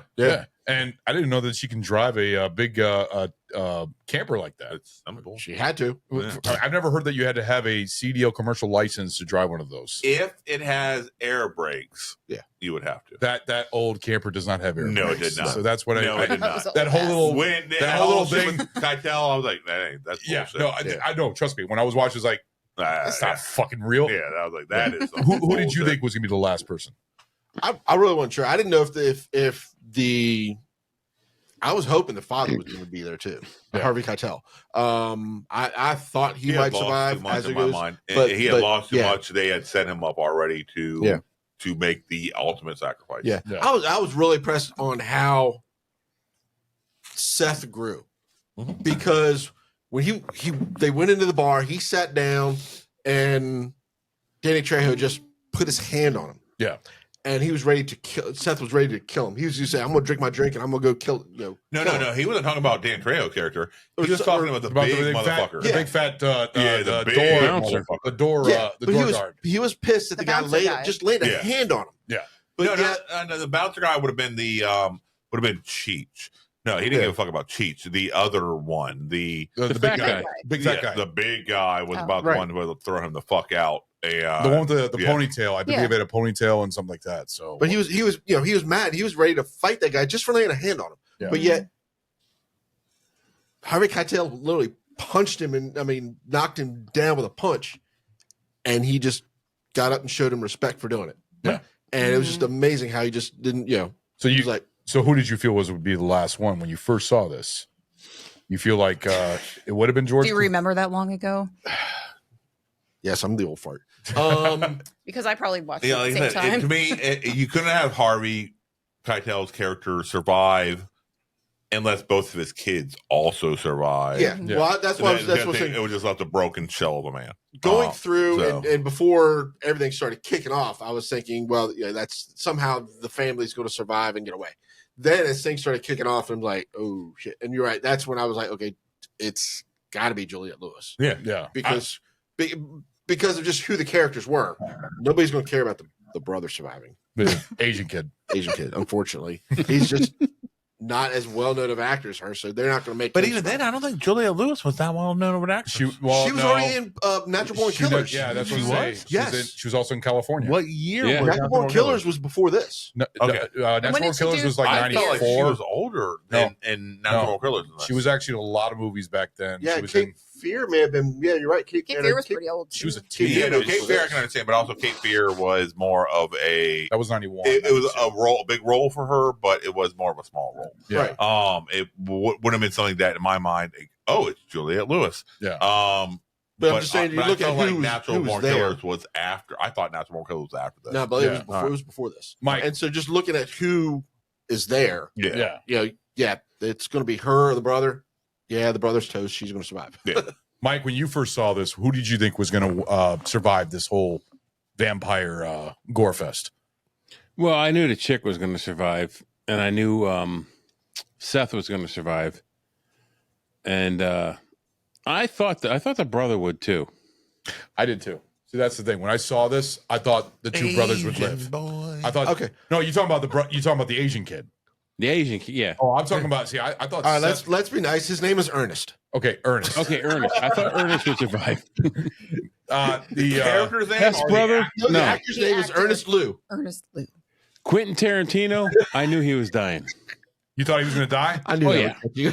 Well, he in a way he wrote himself. Ernest Liu. Jesus fucking Christ. His name is Ernest Liu? Yeah. Ernest Liu, L-I-U, Ernest. Oh. Yep. How about you? Well, I don't remember what I thought the first time, but I Why not? couldn't. Oh, I'm sorry. Do you need a little bit, medicine to help you remember? F you. Why? Censor yourself. It was such a. I don't know. It was such a long time ago. All I remembered from it was there was vampires, and that this movie I was just like, I don't like Quentin Tarantino because he's fucking creepy. Right. So this time I didn't really remember what was going to happen, but I thought the Juliette Lewis, I was pretty sure she was gonna survive. I didn't think Seth was going to win. I thought he was going to be. I thought Julia Lewis was going to be the only one. But if George Clooney won or survived, I thought his brother would survive with him too. I didn't think that Tarantino was going to write himself off, but I guess that's part of his, writing in the movie. He needed to be killed because 100%. of how much of the second he killed that woman. He hallucinated Juliette Lewis turning to him. Hey Richie, oh god, would you lick my pussy? I'm like, oh, he's dead. He's fucking dead. He is fucking dead. There's no film that makes any sort of sense in a broad market where this piece of shit fucking lives. Or when he told that lady from the bank, the hostage, oh yeah, would you come sit up here? And yeah, watch come get on the TV bed. I knew that was going bad. He knew it was going to go wrong. The second you saw that, you're like, oh, this is not going to end well. See, that's the funny thing about this movie is when you watch that scene when Seth comes into the apartment and says, where's the woman? Where's the woman that we're holding hostage? And he's like, oh, she's in there. It's like, and he goes and walks over and you just hear that tone music. He's like, oh shit, what are it's fucking, and then you just see like the flashes of the kill scene. Perfect. And him just staring at it. Yeah. Just like, I believe it, but I cannot fucking believe it. What the fuck did you do? Like what the fuck, man? Garbage. We are not the human same. Being. No, they are not. Yeah. It showed a different side of this movie because you're like, this is where this movie's going into. Okay, so it's almost like a serial killer type of psychotic killer. And then all of a sudden, when you're at the bar, and then you see all of a sudden when the vampires first hit, when Salma Hayek turns over and changes her face and everything else, and everything just starts going crazy. It's like, what the fuck? Like it's like a what the fuck moment. It's like the movie's like went from a thriller. I think we've talked about this. It was like, perfect. Like a thriller to just like a gore fest, like horror movie, which we talked about this in the Tales from the Crypt episode. This was actually supposed to be, they wanted this to be a Tales from the Crypt movie. Yeah, I could see that easily. This would have made a great Tales from the Crypt movie. But I think I'm so glad they didn't. I'm so glad they weren't tied to that. Well, this movie, I felt like they were allowed a lot more freedom to not be tied underneath of the Tales from the Crypt umbrella, and it allowed them to have a lot more fun. Yeah, and the thing about I'm going to go on the record as saying Salma Hayek as a vampire was still smoking hot. Yeah. Yes. Even though she looked like a big snake. Yeah. What was up with that? With the fucking snake vampire? All of them. I'm okay with that. Every one of the fucking vampires looked different. They had their own fucking personality. Yeah, it was very different. And they weren't all fucking goddamn cookie cutter and shit like that. I read this interesting thing about the Mesoamerican stuff about like in Aztec mythology of this people. It's angry undead spirits of women who died in childbirth called the. Let me try to say this: the Cihuateteo. And the Cihuateteo. It's the Cihuateteo. Interesting. Is the best way I can say it. And on specific days in the Aztec calendar, they come to the earth and they descend to earth. While they're here, they're considered to be demons. Probably somewhere between the 23rd and 28th days of the month. And they're often at haunted crossroads, and these used to have roadside shrines. Yeah. Because people were believed to steal your children and induce men into adultery. Oh my God. And cause madness. And she was see Salma Hayek doing that. And she was supposed to kind of drive me mad. She was supposed to be the one that kind of resembled that in the movie. Interesting. Well, she did the whole thing with the dance with the snake and everything, and she'd like to put, like I said, I'm sure Tarantino had a fucking orgasm just fucking sucking on Salma Hayek's fucking toes. She had to go to therapy because of that snake. The snake dance? I was thinking she had to go to therapy because his toes were getting sucked. She had a severe phobia of snakes. But didn't she have to be hypnotized to do it? Yeah, she'd be hypnotized. She had to go to therapy for like. Oh, I didn't know this. Months. It was months. Yes. What? I didn't know anything about this. Yeah, it's look at the hypnosis therapy. Didn't you read the trivia on this? Hey, we're gonna take a quick break. We'll be right back, guys. And I'm Mel. And together we host the podcast Spoil My Movie. We were watching movies anyway. And we were having in-depth conversations about those movies too. So we decided to share our thoughts with the world. You can expect me to gripe about inaccurate details like supposedly cold weather, but you can't see anyone's breath. And you can expect me to be totally adorable, but also psychologically deep. And by the end of each episode, we'll provide our respective ratings. Using a rating scale custom tailored to the movie in question. Check us out wherever you get your podcasts. We're everywhere. We're actually behind you right now. Remember at the beginning of the show, we said we were going to try and freeze the gin to try it out ice cold. So let's go ahead and take a shot of this. We pulled it out of the freezer. So cheers. Clink. Gross. Clinky, clinky. Clinky, clinky. Can we get him back alive? I'm just wondering. You got to move the thing. Just tickle the mouse. Ooh. Tickle, tickle. It definitely dulls it. It does. It definitely dulls it. I mean, it's the temperature is nice. I like it better neat, but it dulls the flavor a lot. It does. I like it better neat. It almost takes it more towards a traditional gin. I think it takes it. I don't taste the citrus as much when it's cold. No, Yeah, it was definitely better. Yeah, it's more juniper heavy, chilled. Yeah, so it's more towards the traditional, which is still pleasant. It's very pleasant. Yeah, but I enjoy it's not that. like a punch you in the mouth at all. It is, but that's what I enjoyed in the first section because you want a little sip while not bad. Yeah. I think I got to drive her home. We don't have to rate I these. know, but I didn't know if you just wanted a little. Don't sip give to him see water what we're after tasting. midnight. You turn into a gremlin? Huh? You turn into Are a you turning gremlin? into Spike? Not me. He'll turn into a pumpkin. Or are you going to turn into a tranny gremlin from Gremlin 2? What the fuck? What the fuck, dude? They're different. Damn it, you got my. Anyways, real quick. All right, so we did our. We're not going to do a review of that, but I do think that The review of first one- Tranny Gremlins? I mean, there is one in Gremlins 2 when you think about it. The trim with the green hair. That's exactly what it fucking said. I said, which one are you going to turn into? Spike or Tranny Gremlin from Gremlins 2? All right, that's what he said. exactly what the fuck I said. Oh, okay. Well, I missed it. Pay the fuck attention. Want me to spin the wheel?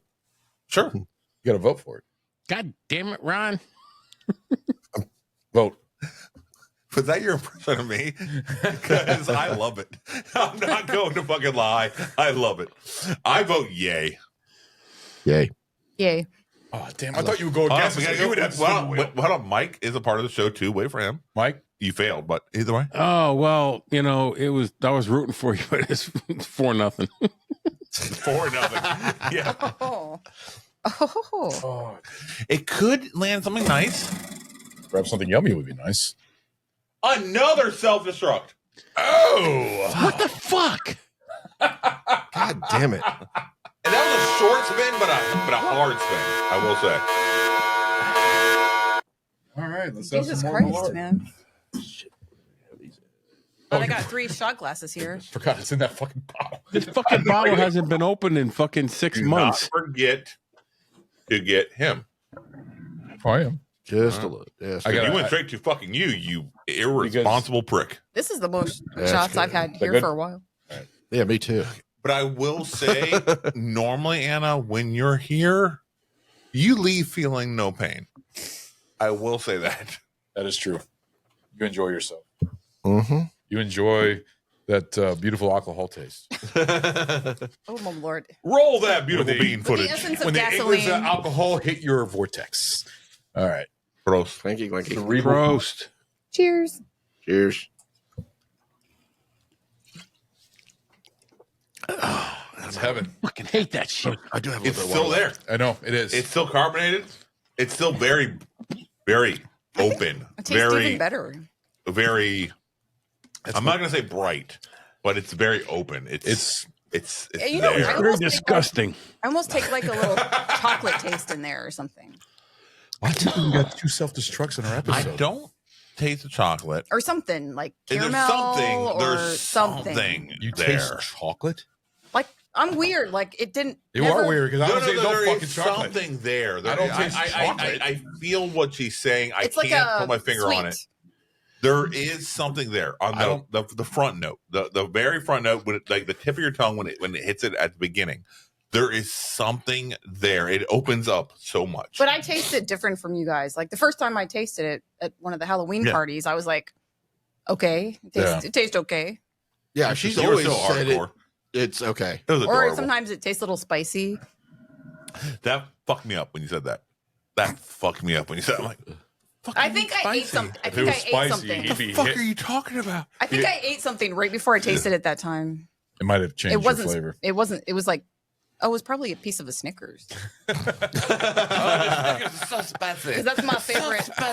So Spicy chocolatey. Snickers. Very chocolatey. Anyways, let's get back to the movie From Dusk Till Dawn. Ron, stop fucking up. I hate that shit. I think. Oh, go ahead. Can I ask a question? Oh, first of all, Yes, please do. Oh, Mike said something first. Oh, Hold I'm on. sorry. Go ahead, Mike. I said, stop fucking up. I hate that shit. Don't You punish just haven't had enough yet. All right. I'm on Mike's side. It's like anal sex. Eventually, you get used to it. All right. Basically, this is Mike right now. Yep. So now, can I ask my question? Go ahead. I feel you, brother. Can you say Salma Hayek's name from the movie? If I tell you, it's Satanico Pandemonium. Yes. Santanico Pandemonium. Good job. It wasn't pandemonium. Do you know what her original name was for this movie? I wrote it down. That's what it says. Who's her? No, it was like Pandemonica Is it- or Hold something on. like that. Was It was. I wrote it down, but it looks like It was like satanic pandemonium is what we translated in our Yeah. minds. Well, because it was like the most bullshit Mexican. All right, but it was No, like it actually is pandemonium. I know. I kind of sworn it. I know, but Mike, we said it in our English. Mike so- said that there was a different name. What was the other name? The original name for that character was Blonde Death.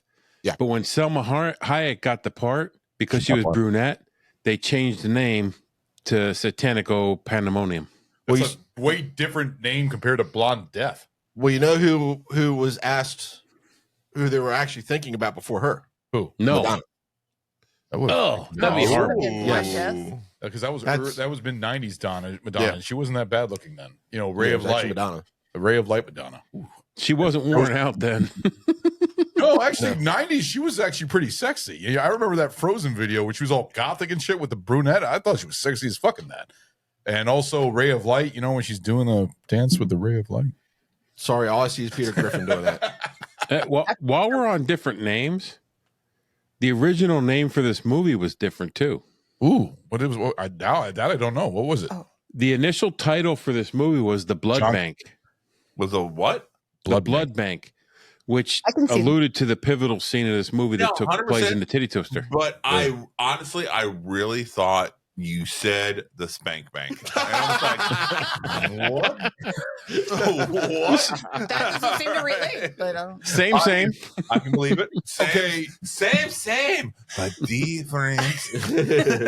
But when you think about it, the title of this movie, From Dusk Till Dawn, kind of doesn't give it away of what it is, because if you don't see the trailer and you watch this movie, you're like not expecting vampires, you're expecting a Quentin Tarantino written movie. You're like, okay, what is this? In the first part of the movie, it's like, oh, okay, this is a thriller and everything else, and it goes into a straight like fucking vampire horror flick. Blood Bank would kind of give it away in a way. I don't think that would have worked. You know, I could have thought of another title like, you know, you remember John Carpenter's Vampires with James Woods. So apparently, That was Selma a great- Hayek and George Clooney had an affair. Throw that there. That's probably fake. George Clooney probably fucked a lot of women back in the 90s. He was a heartthrob.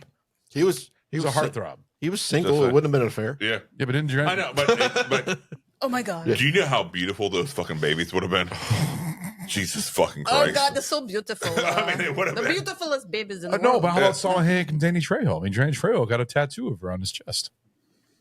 Do you think Danny Trejo is Danny Trejo would not have beautiful babies. or is goddamn Clooney? Hey, younger Danny Trejo, I think he could have made it with women. That Danny Trejo we saw in the fucking film was the about youngest we've ever seen Danny and he was Trejo. like in his 50s. I looked. Yes, he was. He was 50. But it was after Yeah. jail. It was after jail. Whoa. He was 50 during From Dusk Till Dawn? Yeah. Or like Get the 50 fuck out of here. No, because No, that would I be swear like to 80 God. right now. He would be 80 right now if that was true. Which he could be. Well, fuck. I'll let you 50, know. 60, 70. He He'd is be 80. pickled. What? He's 80 years old? He was born in 1944. Get the fuck out of here. Suck it. You proved it wrong. Suck When I'm Anna's dick. watching movies, All all I do is sit and I look on my IMDb and I look shit up and I look shit up and I look shit up. And sometimes I watch the would've- movie. Whoa. Whoa! Oh, no, I'm just scrolling down. Do you know how tall Danny Trejo is? 6'4". 5'4". 5'6". He's shorter Oh my than me. God! You Oh, my You were half shorter than he close. is. But really that Jesus short? fucking Christ! If I saw Danny Trejo come up to me, I'm just and looking down at him that much. I'm like, "You're not Danny Trejo. You're Danny Trejo that somehow got messed with a machine of some sort." Dude, Right? it's mini Danny Yes. Trejo. He probably has the same effect as Tom Cruise, where he stands on a fucking soapbox. I did not expect him to be 5'6". I thought That's he was Poquito Trejo. 5'6" and 80 years old. What world are we living in? Is he really 5'6"? What a world. Yes. God, he's fucking... According to Google, which we've already established is fucking weird. Yeah, but still, Dude, I'd step on him. 4 inches shorter than me. That's fucking crazy. You're not 6 foot. Fuck you. Dude, he's almost a foot shorter than me. He's what? Would you say 5'6"? It's 5'6". IMDb says he's Which, 5. by the way, 5'6" is 6 inches shorter than 6 foot. 1 second. I can see him being 4 inches shorter than you at 5'10". I can see that. I'm not 5'10". Hey, 6 foot. Hey, 10 wait a inches minute. shorter than me. IMDb says he's 5'5" and 3/4 inches. 5'5" and Now you're going in 3/4. real like. No. Okay. I do have a theory that the shorter you are, the more exact you are with your height. Like me, I am 6 something. That's is why- what I'll tell everybody. That's why I'm 5'5" and a 6 half. something. You're 6'2". Yeah. I'm between 6'2" and 6'4" ish. Yeah. 6'2", 6'4". 6 foot. Hold on. You just said 6'1". Where the fuck did you guys come 6'1"? All right, you're making shit up now. No, that was a mistake. I am 6 foot though. Like Mike, I think Mike's taller than you. No, I'm Mike's shorter than 6'2". me. Oh, you are taller than me. Jason. Yeah, bitch. Okay, but All I'm right. 6 foot. You're like, no, Mike's shorter than me. No, you're not. I'm taller than No, Casey. you're not. Casey, You are little. No, when You are Casey little. saw me, he was like, "What are you talking about?" Your eldest daughter is going to be taller than you. No, it's not. Gonna happen. Yes, she will. No, She is absolutely going to be taller than you. I'm 6 foot. How old is she? 100%. I guarantee she's not. One day she's already- going to stand right in front of you and smack you. Oh, She's going to look down at you, and you're going to be looking up at your daughter. We're measuring each other when we're at Okay. the show. Okay. I know you're 6'2". Adam is like 6'4". I'm 6 something. Yeah. I'm 6 something. So Danny Trejo is 10 inches shorter than me. Yeah. That is Well, I can just imagine a picture of you crazy. standing right next to Danny Trejo. Right? He's a mini. That is How tall is George Clooney? But he does not feel like an idiot. No, Holy he's shit. he He seems feels like like a he's tall. 6'7". He feels like a tall Mexican. How Yeah. tall is In George? my mind, he is 6'2". How Yeah. tall They is do a great job I'm shooting looking him. it up. Yeah. Jesus. how tall is George Clooney? I will tell you. He's I know- 5'11". Okay. But honestly, if you told me George Clooney was 5'4", I'd believe you. Really? He carries himself as a little man. No, he doesn't. I see Tarantino as a little man, but not him. No. He carries himself as a little man. Like him and Tom Cruise, I could 100% believe are the same height. No, I think Tarantino Harvey. is 6'1". George Clooney Yeah, I can believe that. and Brad Williams are the same height. How about Harvey? Harvey Keitel feels short to me. I think he's 5'7", 5'8". I'm not going to say 5'7", but I can say like 5'9", 5'10". I don't know. But he feels short. Spicy boner. What? That's another spin on the Spicy wheel. boner. Harvey Keitel is 5'7". 5'7". I told you it was. But it short. doesn't matter. Grab the You wheel. fucking fucked up. Yeah, I did. That's Way spicy to boner. fucking go, Ron. Dude, if that wheel lands on fucking self-destruct again. We all love the Chicago handshake. Oh no, what is that? Oh God, it's Everclear. Oh, yeah, baby. Yeah. Fuck. Did you notice how that wheel spun and just Stop. did an immediate stop? Yes, Sometimes it's like it does. Everclear. Yeah. Sometimes it does. that. Everclear. It's because the wheel knows. We got to respect knows the what wheel. you need. All right. If you disrespect the wheel, it will fuck All right. you in the ass. You're the Well, drink fuck master. You you all know the up. drinks at your end. So, hey, by the way, I wanted to try that shit right there. I see that little one with the square. Di Serrano? The Di Serrano? It's really good. Okay, go ahead and fucking try it. No. After this. Oh, Di Serrano's good. That stuff is good. Di Serrano is nice. It is almost like a dessert drink. That's what the commercial used to say. Di Serrano's nice. Yeah. It does. I mean, he's absolutely fucking right. Especially on ice. Yes! Serrano is Yes, nice, you're absolutely right, it especially does. on ice. Spicy boner. That sucked. Now do the Di What was that Serrano. you said? No. Hey, what's the actor's name again that plays those three guys in this movie? I forgot his name. 3 guys in the movie. Yeah, who played Carlos. the multiple roles. He's the one, the Oh, pussy Cheech guy. Martin. Cheech. What's his Cheech name? Marin.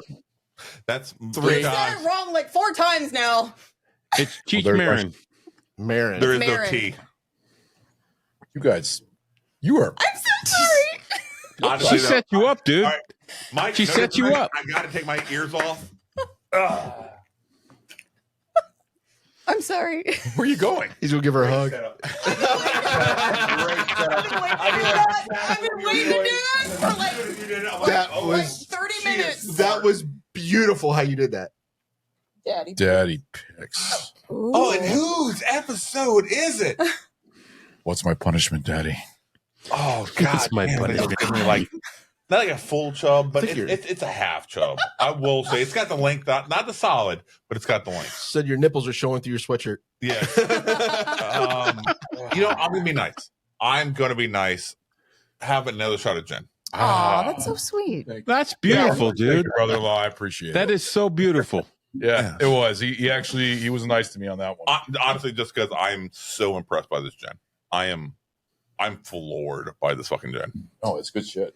I'm gonna be so fucking pissed if tomorrow when I stop by the store, they're fucking sold out. I'm gonna be so fucking cold. Well, first of all, you said that they're sold at the one that doesn't sell barely anything. Exactly. So you might want to go there tomorrow and pick up like That's 2 or 3 what That's bottles. what he just said. Yeah, I What's it called again? Condessa? Contessa. I'm not saying any more names anymore. Fuck you. Yeah, No, I will give you Condessa. a flat, a waiver when it comes to a foreign language. Yeah. All right. That was a beautiful I setup. think I've listened to It many, was. too many That was episodes. awesome. You did an amazing job, Like, Anna. was anybody else ready to do I that? am so proud of you for that. So I didn't catch it the first time he said it, but but a second you mentioned it, I'm like, oh, I know where she's going. Yes. And oh yes, he is going to absolutely fuck it up. 100%. I support I've this known who endeavor. Cheech You're enjoying Marin this is for episode. years. Cheech Yes. and Chong. Yes. Ron, I wanted to I was trying to tell you. I was trying to help you out. You were. You were. You were. We had That's to, why we I had to to talk speak over you. We had to talk over in you. order to make sure you fucking didn't relay important information. I feel bad for Ron sometimes. When I listen to your show, I do I too, feel but I bad don't know for why I him. did that. Okay, it tastes like Dr. Pepper. All right. So what else do you have to say about this movie? So, why do y'all think it's a 5 out of 5? Because of the splatter. There you go. Mike, you want to go with it? You want to answer that question? I know. You didn't like this movie. I know. That's why I pushed it to him first. But hold on, Mike. Splatter Okay. horror. I know you are not a fan of this from the beginning, which that shocked me. I thought you would enjoy this. Us just talking about it and bullshitting it, has it raised your opinion at all? Look, there are some good parts of this movie. There's some parts that I enjoy, but I thought this movie was so disconnected. And even Rodriguez said he felt like it was a quasi double feature. Yeah. Yeah. Yeah.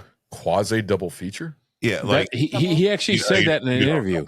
Oh, yeah. Yeah. Okay. So I felt this was a jigsaw puzzle that was forced together with pieces that didn't match. Really? Okay. I enjoyed the first scene. See this? What's that? When did you first see this? How old are you? Paint me a picture. Okay, so I saw this on VHS. I rented it because to me it was supposed to be a vampire movie. Yeah, and I was down with it. And then I'm watching bank robbery. I'm watching a hostage movie. Kidnapping, yeah. I'm watching a kidnapping, and then all of a sudden it's a vampire movie. Okay. And it was so disjointed to me that I didn't enjoy it. So you didn't like the change of genres, basically, where it changed from like a thriller thing to just like a gore fest vampire movie. It didn't flow right for me. Okay. Okay. Like I think it could have had a better flow. All right. And I think that's Quentin Tarantino's writing style. It is. It is very punch you in the mouth. So Quentin Tarantino wrote this. This is the first script that he was paid to write. Yes. Mm-hmm. So he got paid $1,500 to write this movie. Wait a minute. He didn't get paid for True Romance? This is the first movie. This is the movie script that he got paid to write. So what? No, he had to have gotten paid for True Romance, and that was back in the early 90s. Well, according to the research that I had, and it could be wrong. I think I saw the same information. I read the same thing. He wrote this script. He got paid $1,500. It was the first one he got paid to write. But True Romance came out in 1993, and it said he was a writer on it. Yeah, he's a writer of True Romance. That's one thing I love about the movie, because even though it's directed by Tony Scott, it's written. Maybe he can get paid to write it. How do you not get paid to write something? Though? There may be a semantics thing. Did he get paid? He may have gotten paid for True Romance because he wrote it, but did he get paid? In other words, we will pay you if you write this. In other words, he got paid specifically to do the writing versus he got paid for. So there's a difference between a screenplay and a script. For True Romance to Tony Scott for $50,000. Tarantino used the money to fund his directorial debut. Reservoir Dogs. All right, so he wrote the script and then he shopped it around and sold it. Okay. Versus something like this, which is them coming to him, hey we want you to write a script. We're paying you to write a script. Okay, then that's what I meant. It's a semantics kind of thing. That makes more sense. It is a Okay, semantics thing, but so I think there's a little bit of I don't know, inexperience. I think all the things that he writes are a little disjointed. Mike, you a little tipsy right now? No, I'm just trying to get like the I'm not trying to shit on Quentin Tarantino because I think he's a genius in some ways. So you think this is probably his worst written film? Well, Kill Bill I thought was disjointed. I enjoy the movies, but like I don't think they're great. Like some people think they're so fucking awesome. They're not masterpieces, but and to me it's also two movies, but it's also one whole story. He wrote it as one story, and it was cut into two movies. It was supposed to be one movie, The Whole Bloody Affair, and everything else, like a 4-hour long movie. Wow. But it's backwards, and it's odd, and it's disjointed, and I don't know. No, I think there's other movies that he sold script for and stuff like that. So no, I can go with it. I can understand what you're saying by that. You feel like it's disjointed, especially how it just like changes from genres and stuff like that. But I think it changes like 3 times, and I just don't dig that. Like, okay, I think it could have been done more fluidly, and it would have made a better movie. What's the 3 changes? You're bank robbers, you're kidnappers, and you're fighting vampires. Okay. Yeah. Okay. It is. I mean, when you think about it, it's a completely different movie in the beginning. Yeah. You don't know anything about vampires. There's nothing about vampires. Oh, And yeah. then the I second enjoyed the half, beginning. I loved the opening scene. But you think it went off after that? I think it just went off the rails. Your point of view. And then now I have issues with the whole pedophile rape thing. Yeah. And we talked about that with another movie. And it's a reason why I don't care for that movie. Which movie? Which movie? We talked about what was it? Devil's Rejects. Okay, so I found a little information Devil's about Rejects? about how this I became. remember you talking about that. So Robert Kurtzman wrote the original screenplay for this. Okay. Then he hired Quentin Tarantino to kind of punch it up. Then Robert Rodriguez took that punched up script to make a film. Okay. But it was all based on Kurtzman's original ideas. So Tarantino is not really the original writer of the story. He's just more of the editor, and he changes things around. His style. He He wrote the it. script. Yeah, Tarantino rewrote the script. based off of Kurtzman's original draft. Right. So Kurtzman wrote the screenplay. Yes. And then Tarantino wrote the script. Yeah, but they're two different things. Tarantino wrote the screenplay, which is what was filmed, or wrote the script, which is what was filmed. But that script is based on the screenplay, right? That was originally adapted by Kurtzman and written by Kurtzman. Well, this movie is very less dialogue compared to his other movies. Kurtzman then went on to do like The Demolitionist. He went on to direct Wishmaster. Yeah. I remember that. Hey, fuck you. Wishmaster's a good film. I never said anything was bad. I just said I remember that movie. No, like your that fucking look and shit like that, judgmental. I know that one. All right, it was a great fucking film. The gin and everything like that. Fuck you. All right. I like the Wishmaster. Right? It was a good one, right? I liked it. The original played a fucking really great one. You know, the fucking goddamn dude go fuck himself. Okay. All right, that's what you wish. All right, then. Like, all right. But so it wasn't Tarantino's idea. It wasn't Tarantino's work. So wasn't it? So basically, the story's from Kurtzman, but the script is from Tarantino, where he kind of he took mellowed Kurtzman around with ideas, it. and fucked around with It's it. just like the Natural Born Killers. The Natural Born Killers is written by somebody else, but the story is by Quentin Tarantino. The whole story of Natural Born Killers, it says story by Tarantino, but written by somebody else. So Tarantino had the So it was idea, the other way around. and then somebody else came in and made it fucking ready to shoot. Okay. Okay. So, but they hired Tarantino to make this. So this was his first film that he was hired for. Yeah, I see. Right. Versus So the opening sequence of this film was featuring the Greco brothers. Their crime spree was loosely based on a real life criminal. It was Richard Ricky Rodriguez. Yeah. I didn't know they based it on real people. Yep. Interesting. Well, that was one person right there. Yeah. Which, like, I tried to look him up, and like I found all kinds of different crap, and I don't know if it was the same Ricky Rodriguez. Yeah. Okay. What other facts do you have for this movie, Mike? Let's see. We talked about we talked about Clooney, Anna, and ER. Adam.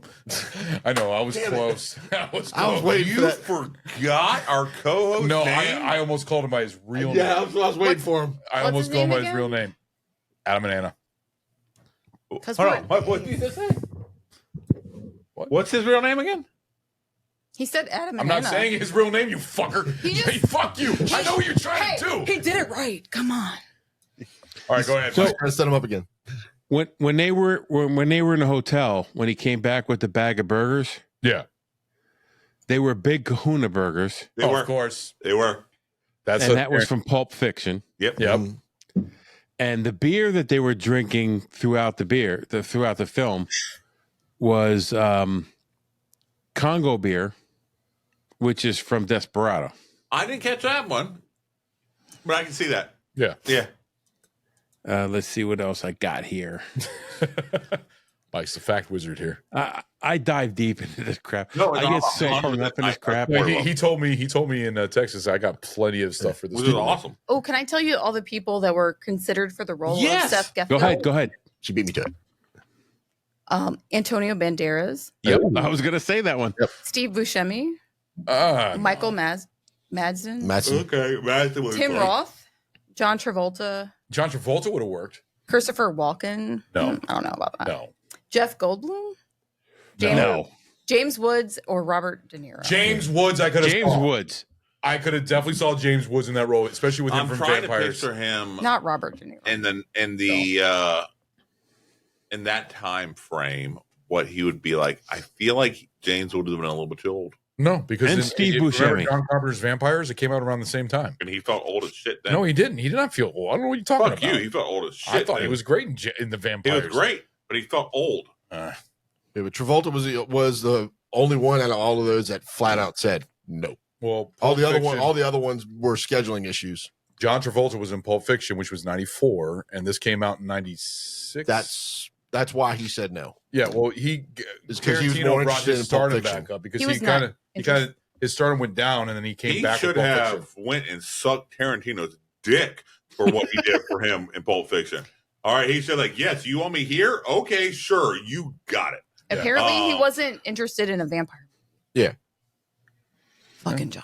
I think timing wise, these were being filmed close together because. But he was interested in Battlefield Earth. He wanted to do. Battlefield Earth, I like that. So you like there might Battlefield be- Earth? But I did. Pulp Fiction come out before this? What's that? Didn't Pulp Fiction come out before this? Yes, 94. Yeah.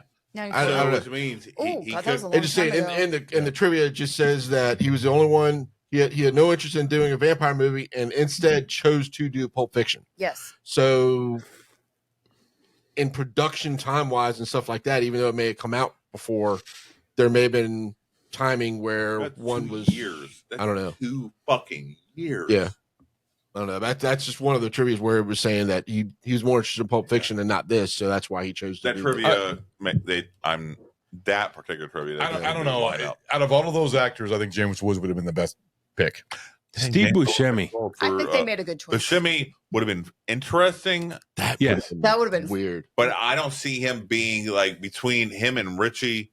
He would have been a better Richie. The big swing. Yes. Oh, yeah. Yes. Richie, 100%. Yes. 100%. Oh, you're talking about Quentin's role? Yes. Yes. Oh, yeah. Yeah, No, I Buscemi see would've been- Buscemi in that, Yeah, but yeah. as not George Clooney's not role, no. as cool. Not George Clooney, but Quentin's role. Do you guys know who the newscaster was? That lady. When they were, She seemed very familiar. it was She was- Kelly Preston, John Travolta's wife. John Travolta's wife. Okay. Yeah, she was Okay. she was also in Jerry Maguire as the girl that was going to marry Tom Cruise, the one that was they were fucking and she was forgot about she that. punched him in the face. Yeah, that was her. Wasn't she also Show in me the Battlefield money. Earth? Huh? Wasn't she also in Battlefield Earth as one of the Kelly regular Preston? humans? I don't think so. Is she? I don't know. What? It's just How funny can that you John hate that Travolta won't do a movie? vampire movie, but he does a horrible sci-fi. But Mike says it's a good movie. That's because that's his religion. It's not. I'm not saying it's a great movie. It's a good movie. It's a guilty pleasure for you. Oh, Battlefield Yeah. Earth is a good movie. I don't think I've seen that one. Is that what you're saying? I enjoyed it. You're about to shit on From Dusk Till Dawn, and you're sitting there with a straight face saying Battlefield Earth is a good movie. I'm not saying it's a great movie. All right. She was in it. She was in I Battlefield. thought she was one of the I humans. found it entertaining. I found Mario Entertaining Bros. as a train wreck is entertaining to us as human beings. I As couldn't a look away. car wreck and we have Okay, the I rubberneck. couldn't look away. But you know what? You know what? We find The Room entertaining. Because of how bad it is. Nobody Exactly. wants to watch that But we shit. acknowledge they say it the is same thing. because it is shitty. I know, but they say Battlefield Earth is the same It way, is just like Batman and Robin. It is watching cancer happening on screen. Okay? Do you know the name of the band? No. Tito and Tarantula. Oh, I think I remember reading that. Okay. I can see I that. like that. Sorry. All right, So- Tito and Tarantula or Tito and the Tarantulas? Tito and Tarantula. Tito and Tarantula. All right, so Tito and the were the house Tarantulas, which band. sounds better to me. Yeah. All right, in my mind, that sounds better. Tito and the Tarantulas up next versus Tito and Tarantula. I am honestly picturing only 2 people. It may have been Tito and I am Tarantula. Yes, I'm This picturing, movie, I am Yeah. Tarantula. I'm picturing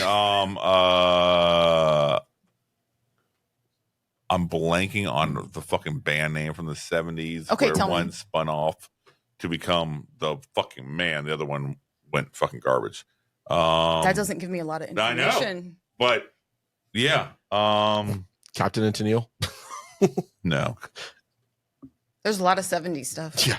Bread. No. I'll think about it. But no, it was a duo, and then one spun off to become way fucking more successful than the fucking other one. Tiny Marie. You want to go in? But I was born in the 70s, so I know stuff. Do you want to go ahead and You're go in? fucking old. Fuck you. this I'm an No, 80s no. baby. Adam is old. Yes. 74 is like the best year ever. Okay, so my older brother, who I considered old and retarded, was born in 78. All right. So, Fuck yeah. wow. You call your brother old and retarded? yes. You're Wow. I call you Wow. fucking retarded. Yeah, you And do you're that all the younger time. than me. Okay. So, by a year. but you're still fucking younger than me. Why do you think I would treat my brother any fucking different than I treat my brother? You probably treat me just like your brother. Exactly. Because you are my brother. Oh, that's really sweet. Yes. He is my brother. Yes. I You're love a him. piece of shit. I hate you. I love you and I hate you at the same time. I love you, you piece of shit. I love you and I hate you at the same time. Exactly. It's family. Go ahead, Mike. This movie until 2004 was banned in Ireland. I can because see of that. violence. What? Because of gore. The green blood. Hold on. They didn't like the green. Irish. The Irish. Yeah, I know. That's what I'm saying. Car bombing, fucking anti-Protestant motherfuckers. All right. You know what? This is too violent. No, they felt like their green was being disrespected because they made it green blood in the movie. Or should have been like more respected. Like they are getting all the love that they deserve. I guarantee it was because of the pedophile Tarantino. Is that what it is? It doesn't say why. Probably it just says because it's too violent. Tarantino. He technically is. When it was released on video in 2004 in Ireland. What has Tarantino done to make him a pedophile? I know the foot shit. I know Tarantino's a freak. The teenager. I mean, Julia Lewis plays basically like a 17. No, she was, how old was she? She said didn't she say she's not quite 21 yet? Okay, then she's probably under 18. Okay. No, well, she was underage. So she was like a little bit. I thought 17. She was 18. underage. She definitely played underage, but how old was Juliette Lewis at the time of this film? Oh, I can tell you. It's like 15. Underage. Wait one Cape second. Fear. So she was probably in her 20s. I guarantee she was in her 20s. So this came out in what year? 96. 96. Hang on one second and I'll do some math. And Cape Fear was in like 91, I believe. So, or 1990. 23? Yeah, I knew it, mid 20s. So I thought. If I did my math right. I think she was born in 73. 23. 83. All right. So where does the She's pedophilia one- come from? She's 1 year older than Where me, does by the the way. pedophilia come from? Well, no. She's There- older than Anna. No, but there's In real life. there There are wa- actresses that play a teenager role that are still in their 20s. That was a common thing in the once again, 90s. Where's the pedophilia come from for Tarantino? I felt like There she was accusations of pedophilia with Tarantino. What from who? I don't remember. I just know there was accusations. I don't know if they were true, not true. No, I always know Tarantino's definitely a freak. But Oh, yeah. one of the freaks Foot that you freak. know He's a that freak. worst case scenario, you could punch him in the fucking mouth and he'd fucking fall away. All He'd right. spit Like, out toenails. yeah, he's just a little bitch. From everything I've seen, nobody ever felt pressured by Tarantino. They've been creeped out by him, but they never felt pressured by him. He's like one of those people like Hashtag me too. yeah. If something comes fucking weird, you're like, oh, I know I can fucking kill him, but he's a fucking weirdo. All right. I could take him. Yeah, exactly. I 100% believe. 100% believe Anna can take I him. don't know. Tarantino is a little bitch, but I mean, seriously, he's a good writer. That's all he's good for. An amazing writer. Yeah. Amazing Amazing writer. writer. I still think some of his acting is actually interesting. I thought he was good in this role. I thought he played a good creep. I mean, the fact that he creeped you out, fucking creepy. he was a good He creep. played Quentin Tarantino. Okay, then I guess Tarantino's Yeah. all right. That's like saying, if I film you, oh my God, Ron's a Oh my great God. actor for playing as Ron. All right? No, it's fucking Ron. You're being yourself. You're not acting. All right? I'm not even saying anything bad. I'm not saying you're like fucking being a pervert or something weird out there. I'm just saying if I just walk around and film you your everyday life, oh, you're being amazing being Ron. You're Ron. Yeah. That's what I fucking expect your baseline to be. You're not acting. Well, You're just fucking being you. we definitely showed our acting in the Bad Santa, so it I think Tarantino. was fun. I think Tarantino got that rap as possibly a pedophile because he defended Harvey Weinstein. He defended Roman Polanski. In a 2003 interview, he actually said that he felt that sex with a 13-year-old should not be considered rape. So, okay, that's, yeah, okay. I think you need to take that back. It's just like I'm done. don't even say that. It's No, in an I interview. mean, like, don't say it. No, I'm No, just kidding. But he did That's preface awful. it 100% saying, yeah, it was Tarantino saying this shit. Holy yeah. fuck. That was from That's crazy. That was from a Oh 2003 my interview. God, I just. On that note, let's go to Pine Reviews. Let's go to Pine Reviews. Oh no, I feel. That's crazy. Yeah, We should do Pine Reviews. Yeah, let's do pint reviews. Oh, Yeah, we should probably do pint reviews. I think All right. So there's a lot of we things. should go to Mike first. There's a lot of things against him. Oh, you want to go to me I first? want to hear Mike's because Mike has a Tim, and I different. really wanted to see a Star Trek from Tarantino. Mike, you actually you get to pick who goes first. No. We'll go ahead and go with Mike because I know he's going to set the bar low, which hurts my fucking heart. All right, Mike, you go first. All right. Enjoyment and critical. Enjoyment. That's good shit. Yes. I'm going to say a 2. There were parts of this movie that I liked, enjoyment wise. You know we're going out of 5, right? I know. All right. I do. Wow. I like the opening scene, and I think that's kind of where it ended. Come on, I poured a shot. You have a shot with me. Critical wise, I don't think this film was done well. I think the acting was kind of shitty. By everybody? Who's? I think the writing could have been much better. Okay. I think the story itself was disjointed. And even Rodriguez said it was a quasi double feature. Mm-hmm. So to me, that means that's not how it was meant to be, but that's how it turned out. Right. Maybe that's what it means. It means something different to somebody else, but that's how it meant to me. When I see it, I see like a 3-piece puzzle that never makes a full puzzle. So I'm going to give that a 2 as well. So in critical and enjoyment 2-2. Here's the way I look at it. I saw this on video when it came out on video, right when it came out on video. Yeah. I didn't see it in the theater. And I have never watched it again until recently.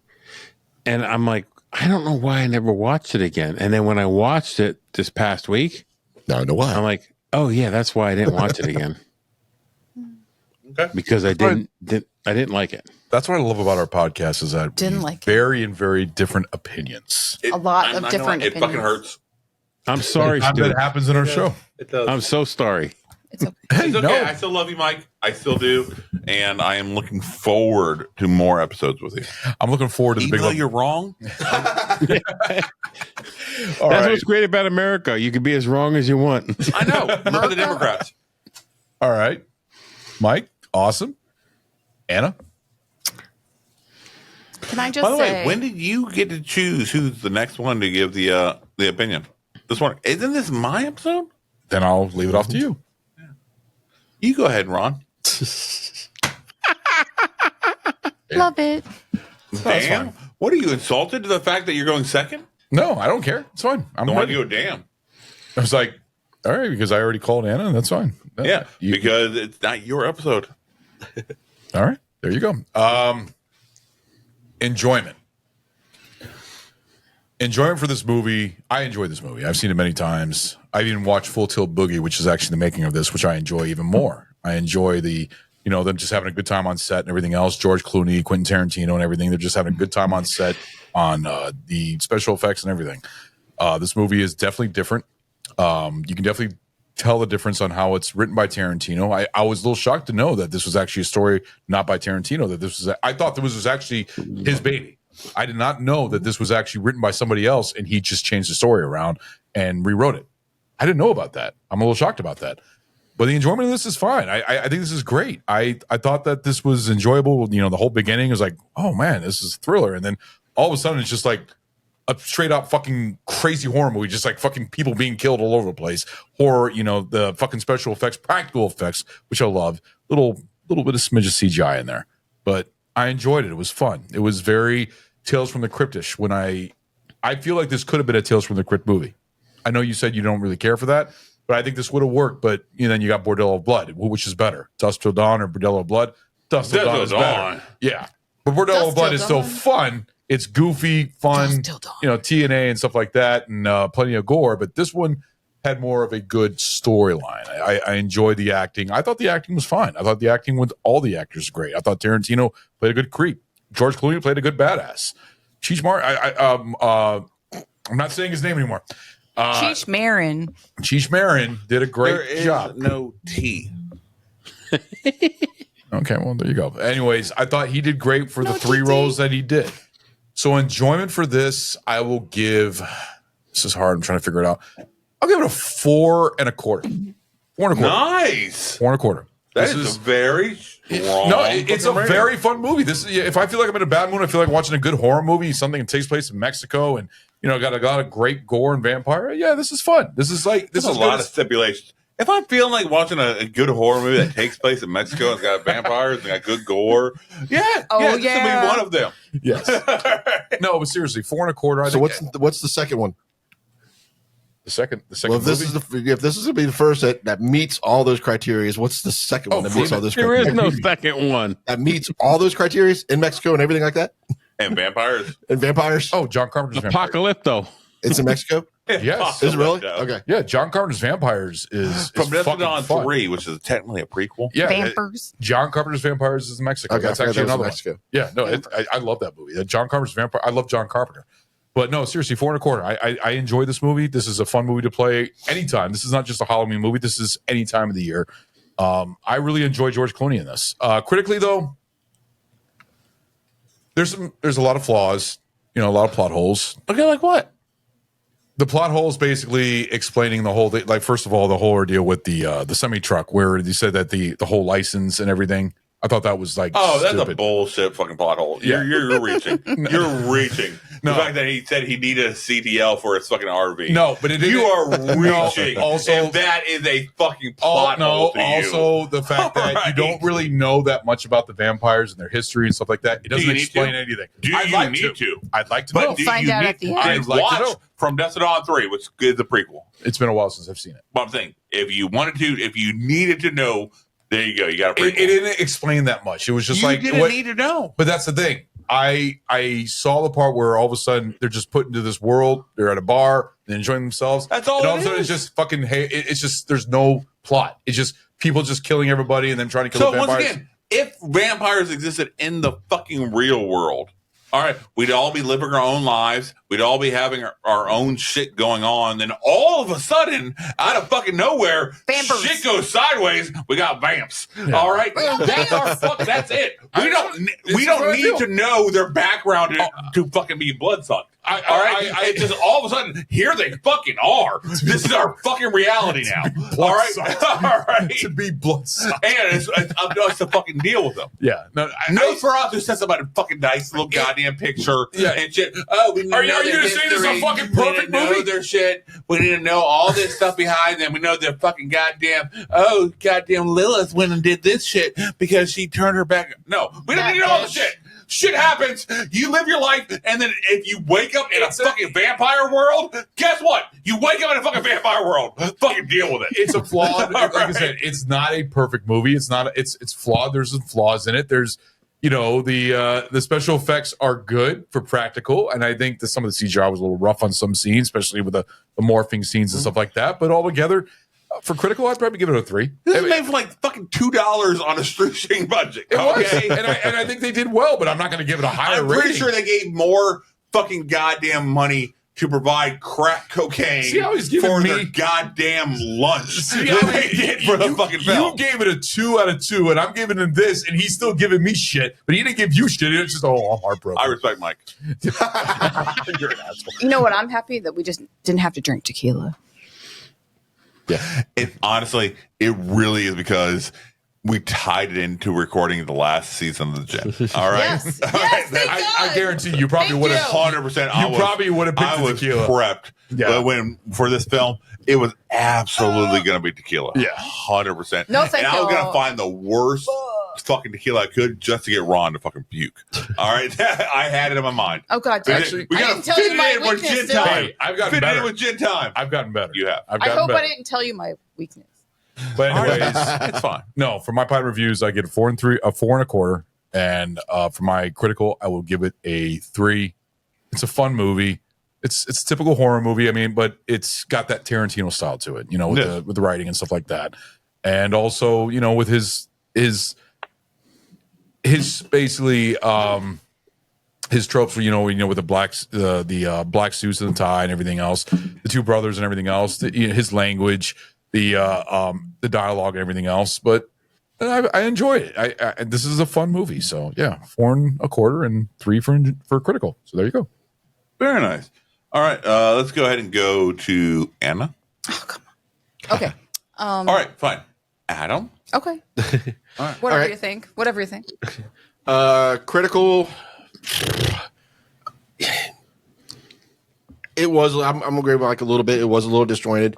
Quentin Tarantino just, I don't know, just creeps me out in this movie. I just I don't know. Rightfully so. Yeah, he just does. Yeah. So critical, I'm gonna give it a 3 1/4. Enjoyment wise, this is a fun movie. It's fun. Yeah, it's, and for being, you wouldn't expect George Clooney in a role like this coming into this movie from everything he's done prior to it. And he was in Batman and Robin. That was after this. I know, but that movie was god awful. No, I know that he did a lot of garbage roles. No, but for being for before this, he was a goody two shoes in ER. He was a boyfriend in Roseanne. He was a boyfriend. Yeah, he was. He was a doctor. He was a doctor. He was a dickhead as a doctor, but he was still a goody two shoes. He wasn't a what the fuck? criminal like he was in this movie. Yeah. You just wouldn't all the drugs. Huh? He saw all the drugs. And in my mind, that's what happened. Yeah. He was actually playing, Seth Gecko in that role, just undercover, and then he was stealing all the drugs and got arrested after he killed a bunch of people. Yeah. And then led to vampires. Yeah. So enjoyment wise, I'm going to give it I think I'm going to give it around 4 1/4. It's a fun movie. It really is. So I don't know why Mike didn't enjoy it. I can understand his critical issues. Yes. It's still fun. Yeah. Yeah, everybody is entitled to their opinion, and it happens in the show. I mean, shit. Remember, Crystal gave Scrooge a fucking, which was fucking weird. Yeah. What did she give it? A low? Well, she was wrong. Yeah, you saw the card when you look at your answer right there. She was wrong. No, but when her opinion was kind of fucked up. No, she was wrong. It's funny because we look at the card that I made for Scrooge, and I was like 4, 4, 5, 4, and then was it 1/2? Like, I don't remember. Yeah, you fucking hurt when you posted that in the group chat. Like, oh, that wasn't a part of that recording, and I was just like, oh no, oh, no. Yeah. And then I looked at Chase, and I'm like, oh no, oh my god, are we old? Yeah. Are we fucking old? That we Those two kids, man. Those two kids. Those two kids. Those wild kids. Yeah. So crazy. All right. Anna Banana. All right. Can I just say that was Cheech Marin like the devil in this? Because he was in there like 3 times. He was having a good time. All Mexicans look alike. Oh. Wow. I read this thing that Cheech Marin Sorry, Mike. Did that offend you?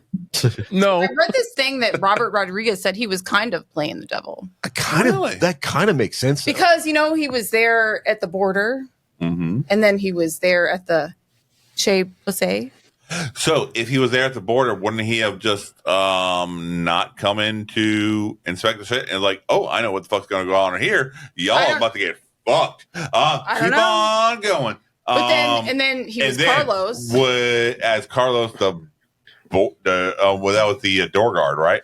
The door guy? No, yeah. Carlos was his friend at the end. You're right. Okay, so no, the door guy was Chez Posay. Chez Posay. That was his name? I love that name. Chez Posay? It said no.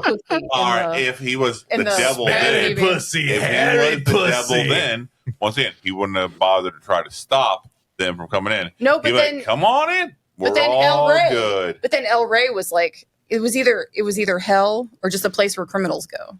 It was a place absolutely where criminals go, but they pay a portion of their goods in order to 30% to buy protection. Yeah. Well, I was reading this thing that it said that Robert Rodriguez said he was kind of like the devil the entire time. Then, if he was actually playing the devil, that's a shitty fucking way to play him. Yeah. You should be trying to encourage the shit from happening instead of trying to stop it. That's what they were trying to do the entire time. Well, you know. All right, so if anything,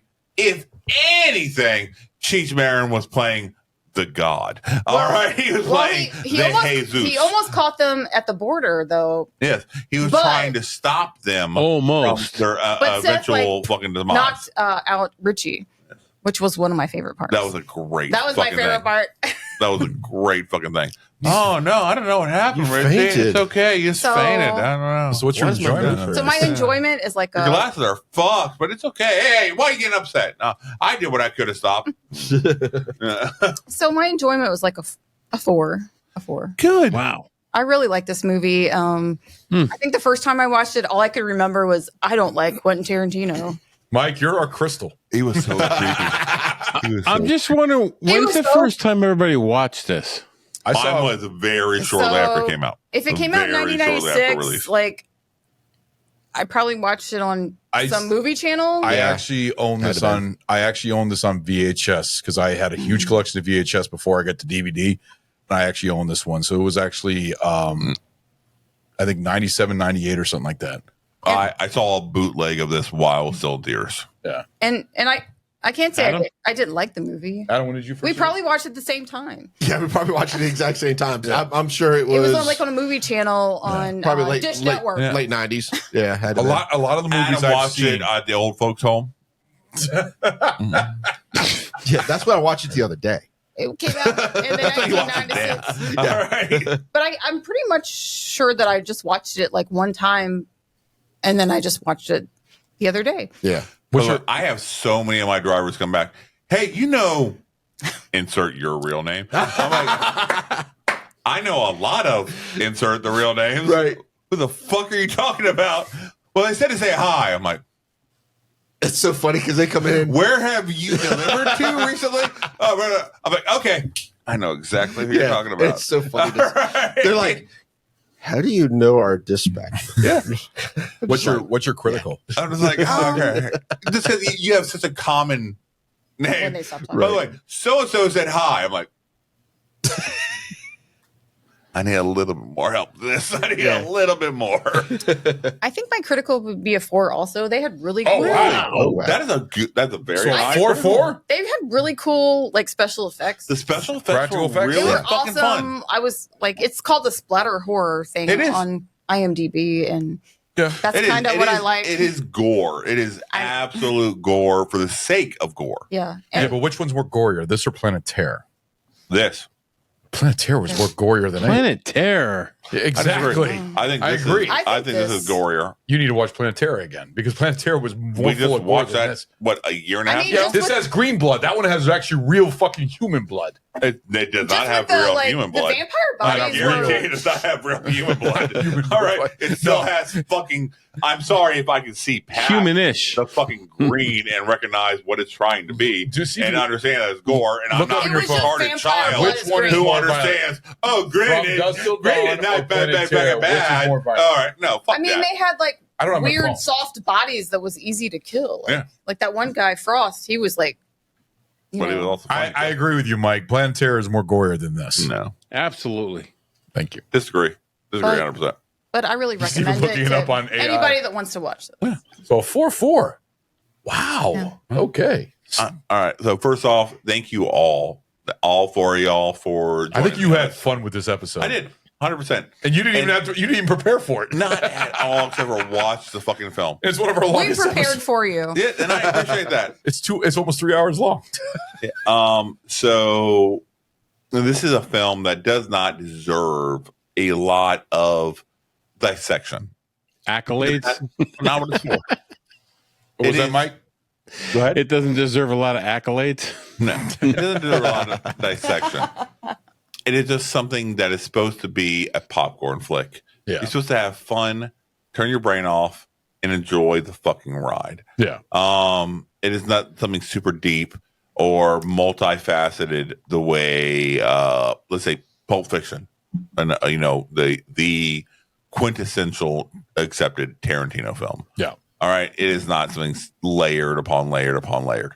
You do not have A-list fucking actors portraying these different fucking roles for their fucking the livelihoods. Yeah. All right. No. You have George fucking Clooney, who up at this point is a TV heartthrob. That's all the fuck he is, realistically, given a chance to star in a decent budget film.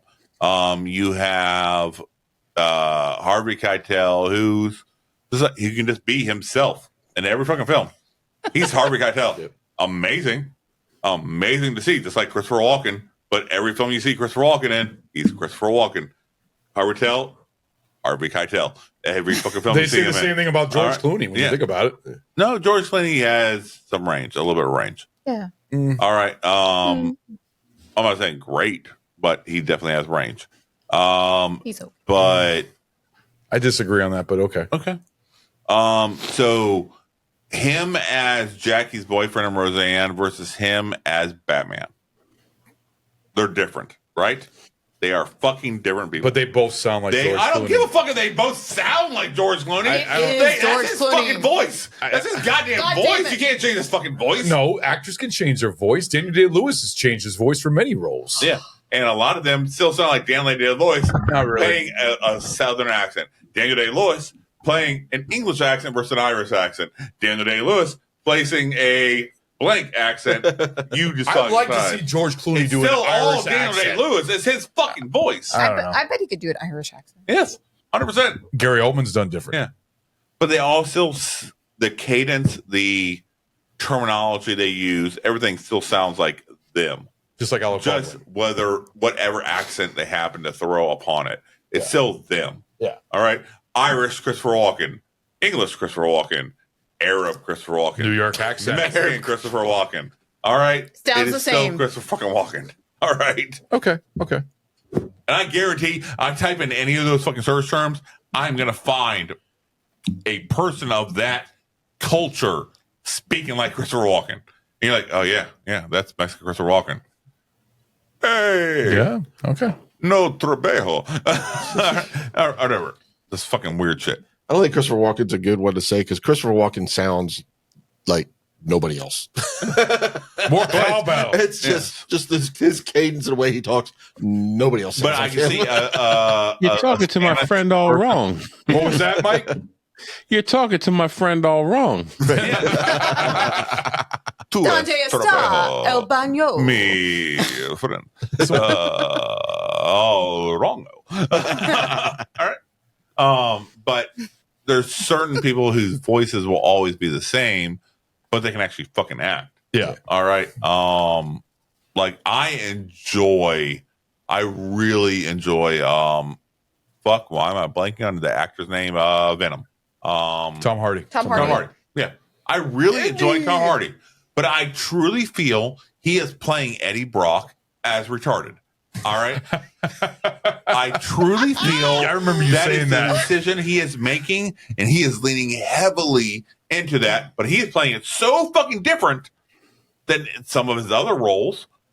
All right. But it's still Tom Hardy's voice. No matter what I hear, it's Tom Hardy's voice. Yeah. But this is Tom Hardy autistic. Yeah. All right. This is what I'm hearing. And it's a choice. It's a choice. I don't necessarily agree with the choice, but it's a fucking choice. Yeah. But I feel the same way about Harvey Keitel. I feel the same way about Clooney. They can actually show some range. Okay. They'll always be the same voice, but they have a little bit of range. So. Okay. Juliette Lewis is always Juliette Lewis to me. Great actress, wonderful. Still very interested to see her and what she does. But it's I'm in my bathing always suit. No. yeah, fuck it. I don't care. All right. You do me a favor? Can you lick my pussy? I don't know. Okay. She's what?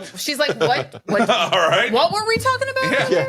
She played it so well. I don't remember that. She played it so fucking well, even though What did I say to you? hallucinating it.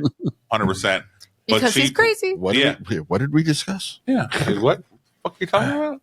But not wanting to piss him off, but also not giving him anything to fucking work with. This episode's reminding me of Fat Man when we all were just drinking constantly. And it's end of the year episode, just like Fat Man. That's what this is. Oh, that one was crazy. This is the end of the year episode. Yes. I can be here for that. Okay. So, enjoyment. I am going to give this 4. Yes. More than mine. I was expecting higher. Good job. Is this something that I could honestly? I think the series is better than this. I really do. Really? Yeah, I do think Much the series does a great job. Didn't you think the same thing about Fargo too? Oh, the Fargo series is a fucking amazing. Better compared to the movie? The Fargo movie is great. It's wonderful. Fargo series takes that idea and builds upon that to the umpteenth power. Okay. And then tells season after season different stories. It's just like Hannibal. All right. Yeah. No, except for Hannibal, it's not season after season different stories. Oh my God. It is. Yeah. Same actors, but they're in different areas. Okay. They're telling different cases. The Fargo series may be the same actors, but they're playing different characters, different environments, different everything like that. And everything's turned up to 11. Right. And it's wonderfully done. It is. It's amazing. Hannibal is amazing. It's a beautiful. It is a film student's wet dream. Versus Fargo, who is more of a writer's wet dream. Okay. All right. It is something that's so out there and so wonderfully acted and portrayed and such smart writing. You're like, oh, this is fucking great. Whereas Hannibal is just something gorgeous. So you think the series is so much better than the movie? Much. I really do. Because it takes the ideas and then it gives them long story format telling. Which you've always been a big fan of. Which I have been. Yeah. I was reading about this that. Is the world we live in now where long story format telling can be a real fucking thing. Yeah. No, I agree. All right, you got Breaking Bad, which Oh, that was great. Sopranos. It was amazing. Sopranos. Amazing. But to me, Breaking Bad is the end all. That's of the thing between me and you is Breaking Bad is Sopranos yours. is Sopranos wonderful. is my type Sopranos of thing. is wonderful. Did you watch the El Camino movie? Yeah, I did. And it wasn't as good as Breaking Bad itself, but it did a really good job of tying up Jesse's Tying up the loose ends. story. Yeah, Jesse's story. And you're like, I love Jesse. Good for you, Jesse. Go to Alaska. Bitch. You go to Alaska, you little bitch. Or Twin All Peaks. right, magnets. How the fuck do they work, Jesse? I don't fucking know. You just keep on doing you. All right, you magic bitch. Magic bitch. All right, but that's what I felt like El Camino was. I'm just patting him on the head. All right, I was like, good boy, attaboy. All right, and then letting him run free. I love Jesse. Yeah, he was wonderful, but he was also a bitch. He was. Yeah. So, does it on critical though? It is garbage. It is trash. It is trash. Wonderful practical effects. I really enjoy the practical effects. They leaned into what they were trying to do. The art style of the matte painting at the end, showing the step pyramid. It's great choices. The zoom out on that is beautiful. I love that part. Yeah. Good. There were so many really, really cool choices cinematography wise. It got high points. The acting overacting, but it was meant to be overacted. Mm-hmm. I'm supposed to be taken seriously. Scenery. It looked like it took itself seriously in the beginning, and then it went completely the other way around. No, even the beginning, it only in the very up until the point where George Clooney comes on screen. Yeah, the second George comes on screen, you're like, oh, this shit is different. Yeah, this shit is fucking different than the fucking gunfight, then the fire, then the popcorn popping, and like, is this a comedy? What the fuck is going on here? I don't know where I'm supposed to fucking land on this. So I watched this. I watched this twice this week, like once by myself because he was gone. Mm-hmm. And then once a couple days ago, my daughter was there and she was like, what? Well, she didn't say this, but she was like, I read the description, but I missed the vampire part. That part of it. Which is good. So she was like, I thought it was just like a heist movie and then fucking vampires just showed up. Exactly. Vampires showed up. She goes, I didn't know what to say. And she was like, it's two different genres. Yeah. It's like I do feel, let's say you are, if we live in a world where vampires actually exist, they're going to be in hiding. yeah. So which means we're living our normal lives. Hey. Even if you're a criminal, you're living your fucking normal life Yep. until the time you run into fucking vampires. And you know what? Then your entire life story is changing real fucking quick. I can watch, and I can watch this with my kids because they're over 21. Yes. But that's because we're old. That's what I really felt like it did really well was all these other vampire stories. It sets up a thing from the very beginning. It's so different All than right, all the other vampire exist. movies. Vampires exist. Yes. All right. So, but like I was saying, Vampires. I think that really worked well. You're living your normal life, and then all of a sudden you find out vampires fucking exist. All right, shit's going sideways, 90 degrees. You got to fucking deal with it. That's your new normal. All right, that is a reality, and not many other films have dealt with. I like vampires with this type shit. Yeah. All right, they haven't dealt with. You have a normal life. Life is fucked. Life is absolutely fucked. And now you find out life is even more fucked. Yeah. So fucked. Right.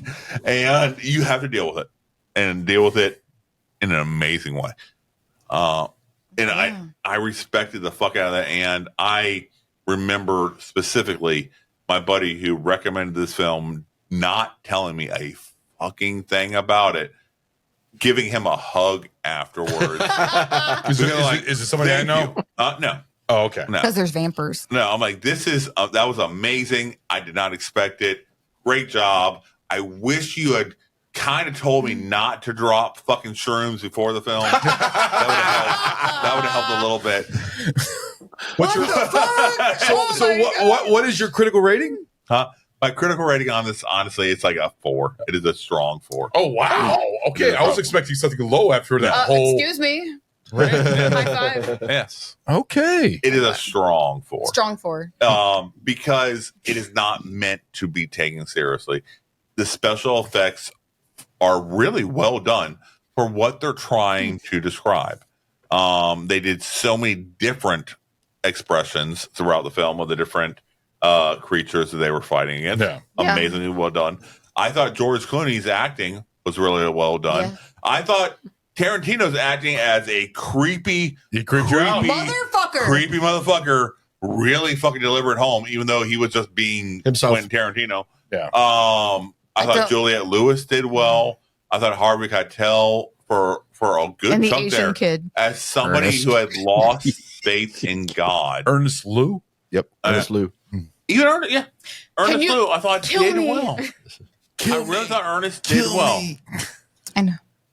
But overall, I thought everybody did really fucking decent. I thought the effects were well done. The story, as insane as it was, I was going to look over at written Mike well. to see if you were nodding your head, and I saw you nodding your head. It was insane. I will say the story was absolutely fucking bonkers, but also unbelievable. Yeah. If we lived in a world where this shit was true, Vampires. yeah, they would be Vampires. exactly that. Yeah, you got a point. All right, and they would be picking off road traveling people in order to have less chance of being found out. They would do weird shit like this in order to draw in as many people as they could. The only thing is they wouldn't go full fucking hog the way they fucking ended up doing there. They'd be like, okay, I'm just taking you back to the back room. And Jesus Christ. yeah, you're dead now. That's what it would have been, realistically. When they were filling up those little water balloons. With condoms? Was those condoms? They were condoms. I thought so. You know what that scene reminded me? That was so fucking funny. Being blessed. Let me throw by some a condoms priest. at the vampires Yes. and kill them with it. Do you know what that scene reminded me of? And the water Lost gun. Boys. Yes. That Oh. reminded me of Lost Boys when they were preparing to battle Oh, the no, this vampires. movie definitely paid homage to Yeah, it did. a lot of previous films. I love the Lost Boys. But So you get a 4 And a very strong 4 both sides. you guys should do Lost Boys. We already did. Have With you? oh yeah, that was Lenny's episode. Yeah. That was a fun episode. That was a Halloween episode from 2 years ago. Never mind. I listened to that. You should listen to it. I did. If you didn't, it's forgot. fine. I listened to all your shit. Wow. But makes us feel good. Except for if I didn't. I do think this watch is a it, film maybe. that also allowed a lot of other films to take place.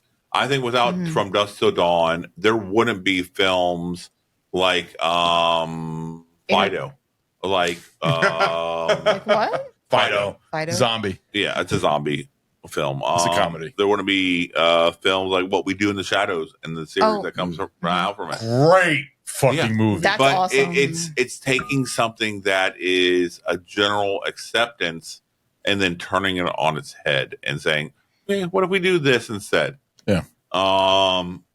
And putting a real world spin, but also a comedic spin on it. Yeah, no. And I respect that. Okay. So that's why I chose this film. No, I think that was great. This is it's definitely going to be interesting on the cart because I think everybody has something different, especially when we're going to have the little crystal right here with Mike. I'm going to see that on the card. It's like 4, 4, 4, 2. But you know what? Before we started this, and Mike was like, "Yeah, I remember I watched this one time, and then I rewatched this, and I remembered why I watched it on the one time." Like, oh no! But you know what? Oh no! I thought everyone would love this film. It's always fun to have somebody with a different opinion because we also have, like, when we have Chase on the show, Chase always has different opinion than all the other guys. But at least we can always say That's because he's a young baby. and retarded. Yeah, that's what I was All going right. to say because he's so young. You were more of our age. Yeah, Mike's in our frame. No, actually, he's older than us. I'm going to get my walker out. He fits with Adam's. I'm saying our frame. All right. Did you say Adams and point at me too? Yeah, he did. Yeah, I did. He did. He's saying you're old. No, I'm not saying that at all. I'm old. Fucking kick all of your asses here. If you want to, you're welcome to kick him. I support that. Of course you do. Anyways, this was a really fun episode. Good end of the year I never episode. said anything wrong. Yeah. I respect you, Anna, and I appreciate you. This was Ron's kind of a dick. apparently, so are you. On the other hand, anyways, that is the end of our year episode, which ended out with a bang. Seriously, with From Dusk Till Dawn, we finally got this episode knocked out. I think you're very happy with this episode. I am. I think this was a lot of fun, a lot of drinking, a lot of great. Dude, I am so fucking happy about this gin. I'm not honestly. I feel like it got more delicious as I've tasted it. Yeah, this shit is good. So, I'm sorry I didn't give it a better rating. But anybody who's a fan, go buy Condoleezza Rice gin. So before we get to the end of our show, Mike, go ahead and plug your show, buddy. Your shows. Mike D from Take on the World, take on almost any topic from a historical lens, as well as great episodes. Yeah, great episodes. Berks County, Berks County Unsolved. Berks County Delight. Berks County Unsolved. Sounds Deluxe like edition. We take on unsolved murder cases in Berks County, Pennsylvania, and the surrounding areas. You can find us any place you listen to podcasts. Sam Squatch out of any of them. What's that? Have you suspected on any of them it's a Sam Squatch who did it? A Sam Squatch. A Sam Squatch. What the fuck is a Sam Squatch? Mike knows who Sam Squatch is. And that's our shows. I just want you to start hypothesizing for all of them. Well, we know who did it. It was a Sam Squatch. No, seriously, Mike, it's always great having you as a guest. I'm looking forward to you on our future shows because I think you're gonna be a regular guest on a lot of our shows. Looking forward to Big Lebowski and some future shows after that. But seriously, also ring-a-ling that dang-a-ling. Yep, we got to be notified about any other episodes that we drop and any other new shit that we do. Hit that fucking bell and you'll be fucking notified. Yes, So, please. yeah. Notify that, hit that bell and also comment. Let us know what we think. Tell us we suck. Please, Tell us we're good. please comment and tell us why Ron is wrong about everything. Yeah. I mean, you're more than welcome to do that. I'd love to see the comments. So seriously. But also, if every comment was just shitting on you, like how long before you get like fucking, Oh my God. I'm going down the block, not across the street. How long before we are going to be concerned? And then we also last, thank the last 5 or 6 comments that Take on the Road got were shitting on our show. So Don't shit on your show. But We I also- love your show. I really do. we also thank our guest here, Anna. It's always Yes. good to have her. Wow. And It was awesome having Superfan Anna. yes, you. Superfan Anna. Yes. And also we also have to make sure you guys listen also to BAC because BAC is an amazing show. BAC rocks. Yes. And also make sure to listen to Barrel Take Aged on the World. Cox. Jesus Christ. Take on the World and Berks County Unsolved. Seriously. Yes. With the deluxe edition. Yes, the Deluxe Edition Network. Go ahead and check them out. Great. They got a bunch I don't think it of great exists. episodes. I don't think they exist. Do they exist? What? it's still there. Yeah, so fuck you, Ron. All right, I'm trying to give love to our fucking goddamn friends. All right, and they don't fucking exist. We killed them. Fuck you. No, seriously. Check them out. Check everything out. But we're going to go ahead. But check out Deluxe Edition Network. They do host a lot of great shows. Oh, yeah. They do. Oh, yeah. We came from there, and I heard if of it them. wasn't from there, we wouldn't know Mike. We wouldn't know That is true. Casey. We wouldn't know so many Spoil of My our great, Movie, Chris great, and, great Chris and Al. shows. Yep. And They got some good give stuff. them an opportunity. Our no matter friendship what. blossomed from there, and I appreciate it. Yeah. And it's, if no matter what sort of stuff you like, you'll find something on Deluxe Edition Network that tickles your fancy. Yeah. Give them a shout out. And All right? Give them respect. And the last thing we have to say all together is we hope you have a happy new year. Happy New Year, bitches. Happy New Year. New Year. Seriously, Bitches. this is we are about to hit the next episode after this is going to be 2025. 2025, 5th season. That's fucking That means crazy. we are a quarter of a century away from Y2K. Yep. Wow. That is fucking insane. That's Isn't that crazy? That is fucking insane. So I remember working like on New Year's Eve. End of the fucking world. I was in high school in Y2K. Yeah. Whoa. I No, wasn't. senior year. And I remember, so we were having, a New hell's with Year's this Eve chair? party. I went to the basement of the It's a home. Ragnar chair. It is. I went to the basement of the home we were having a Y2K party at. And they're counting down. The second they hit 0, I pulled the main power switch. Just waited. Everybody started freaking out. I was like, yes. And then I hit the power, and everything came back Gotcha, on. Like, bitches. fuck Y2K. Yeah. All right, guys. That's the end of our season 4 for BAF, and we will see you guys. Jesus Christ. We will see you guys next year for Season 5? Season 5. Season 5 coming up. Season 5. Fuck it, I quit. No, you won't. I quit. I'm No, done. you won't. I No, you quit. won't. All right, guys. We're I'm signing tired off. of being touched. Fuck you. That's the end of our show. On the note of that, see you guys Fuck off. later. Love you guys.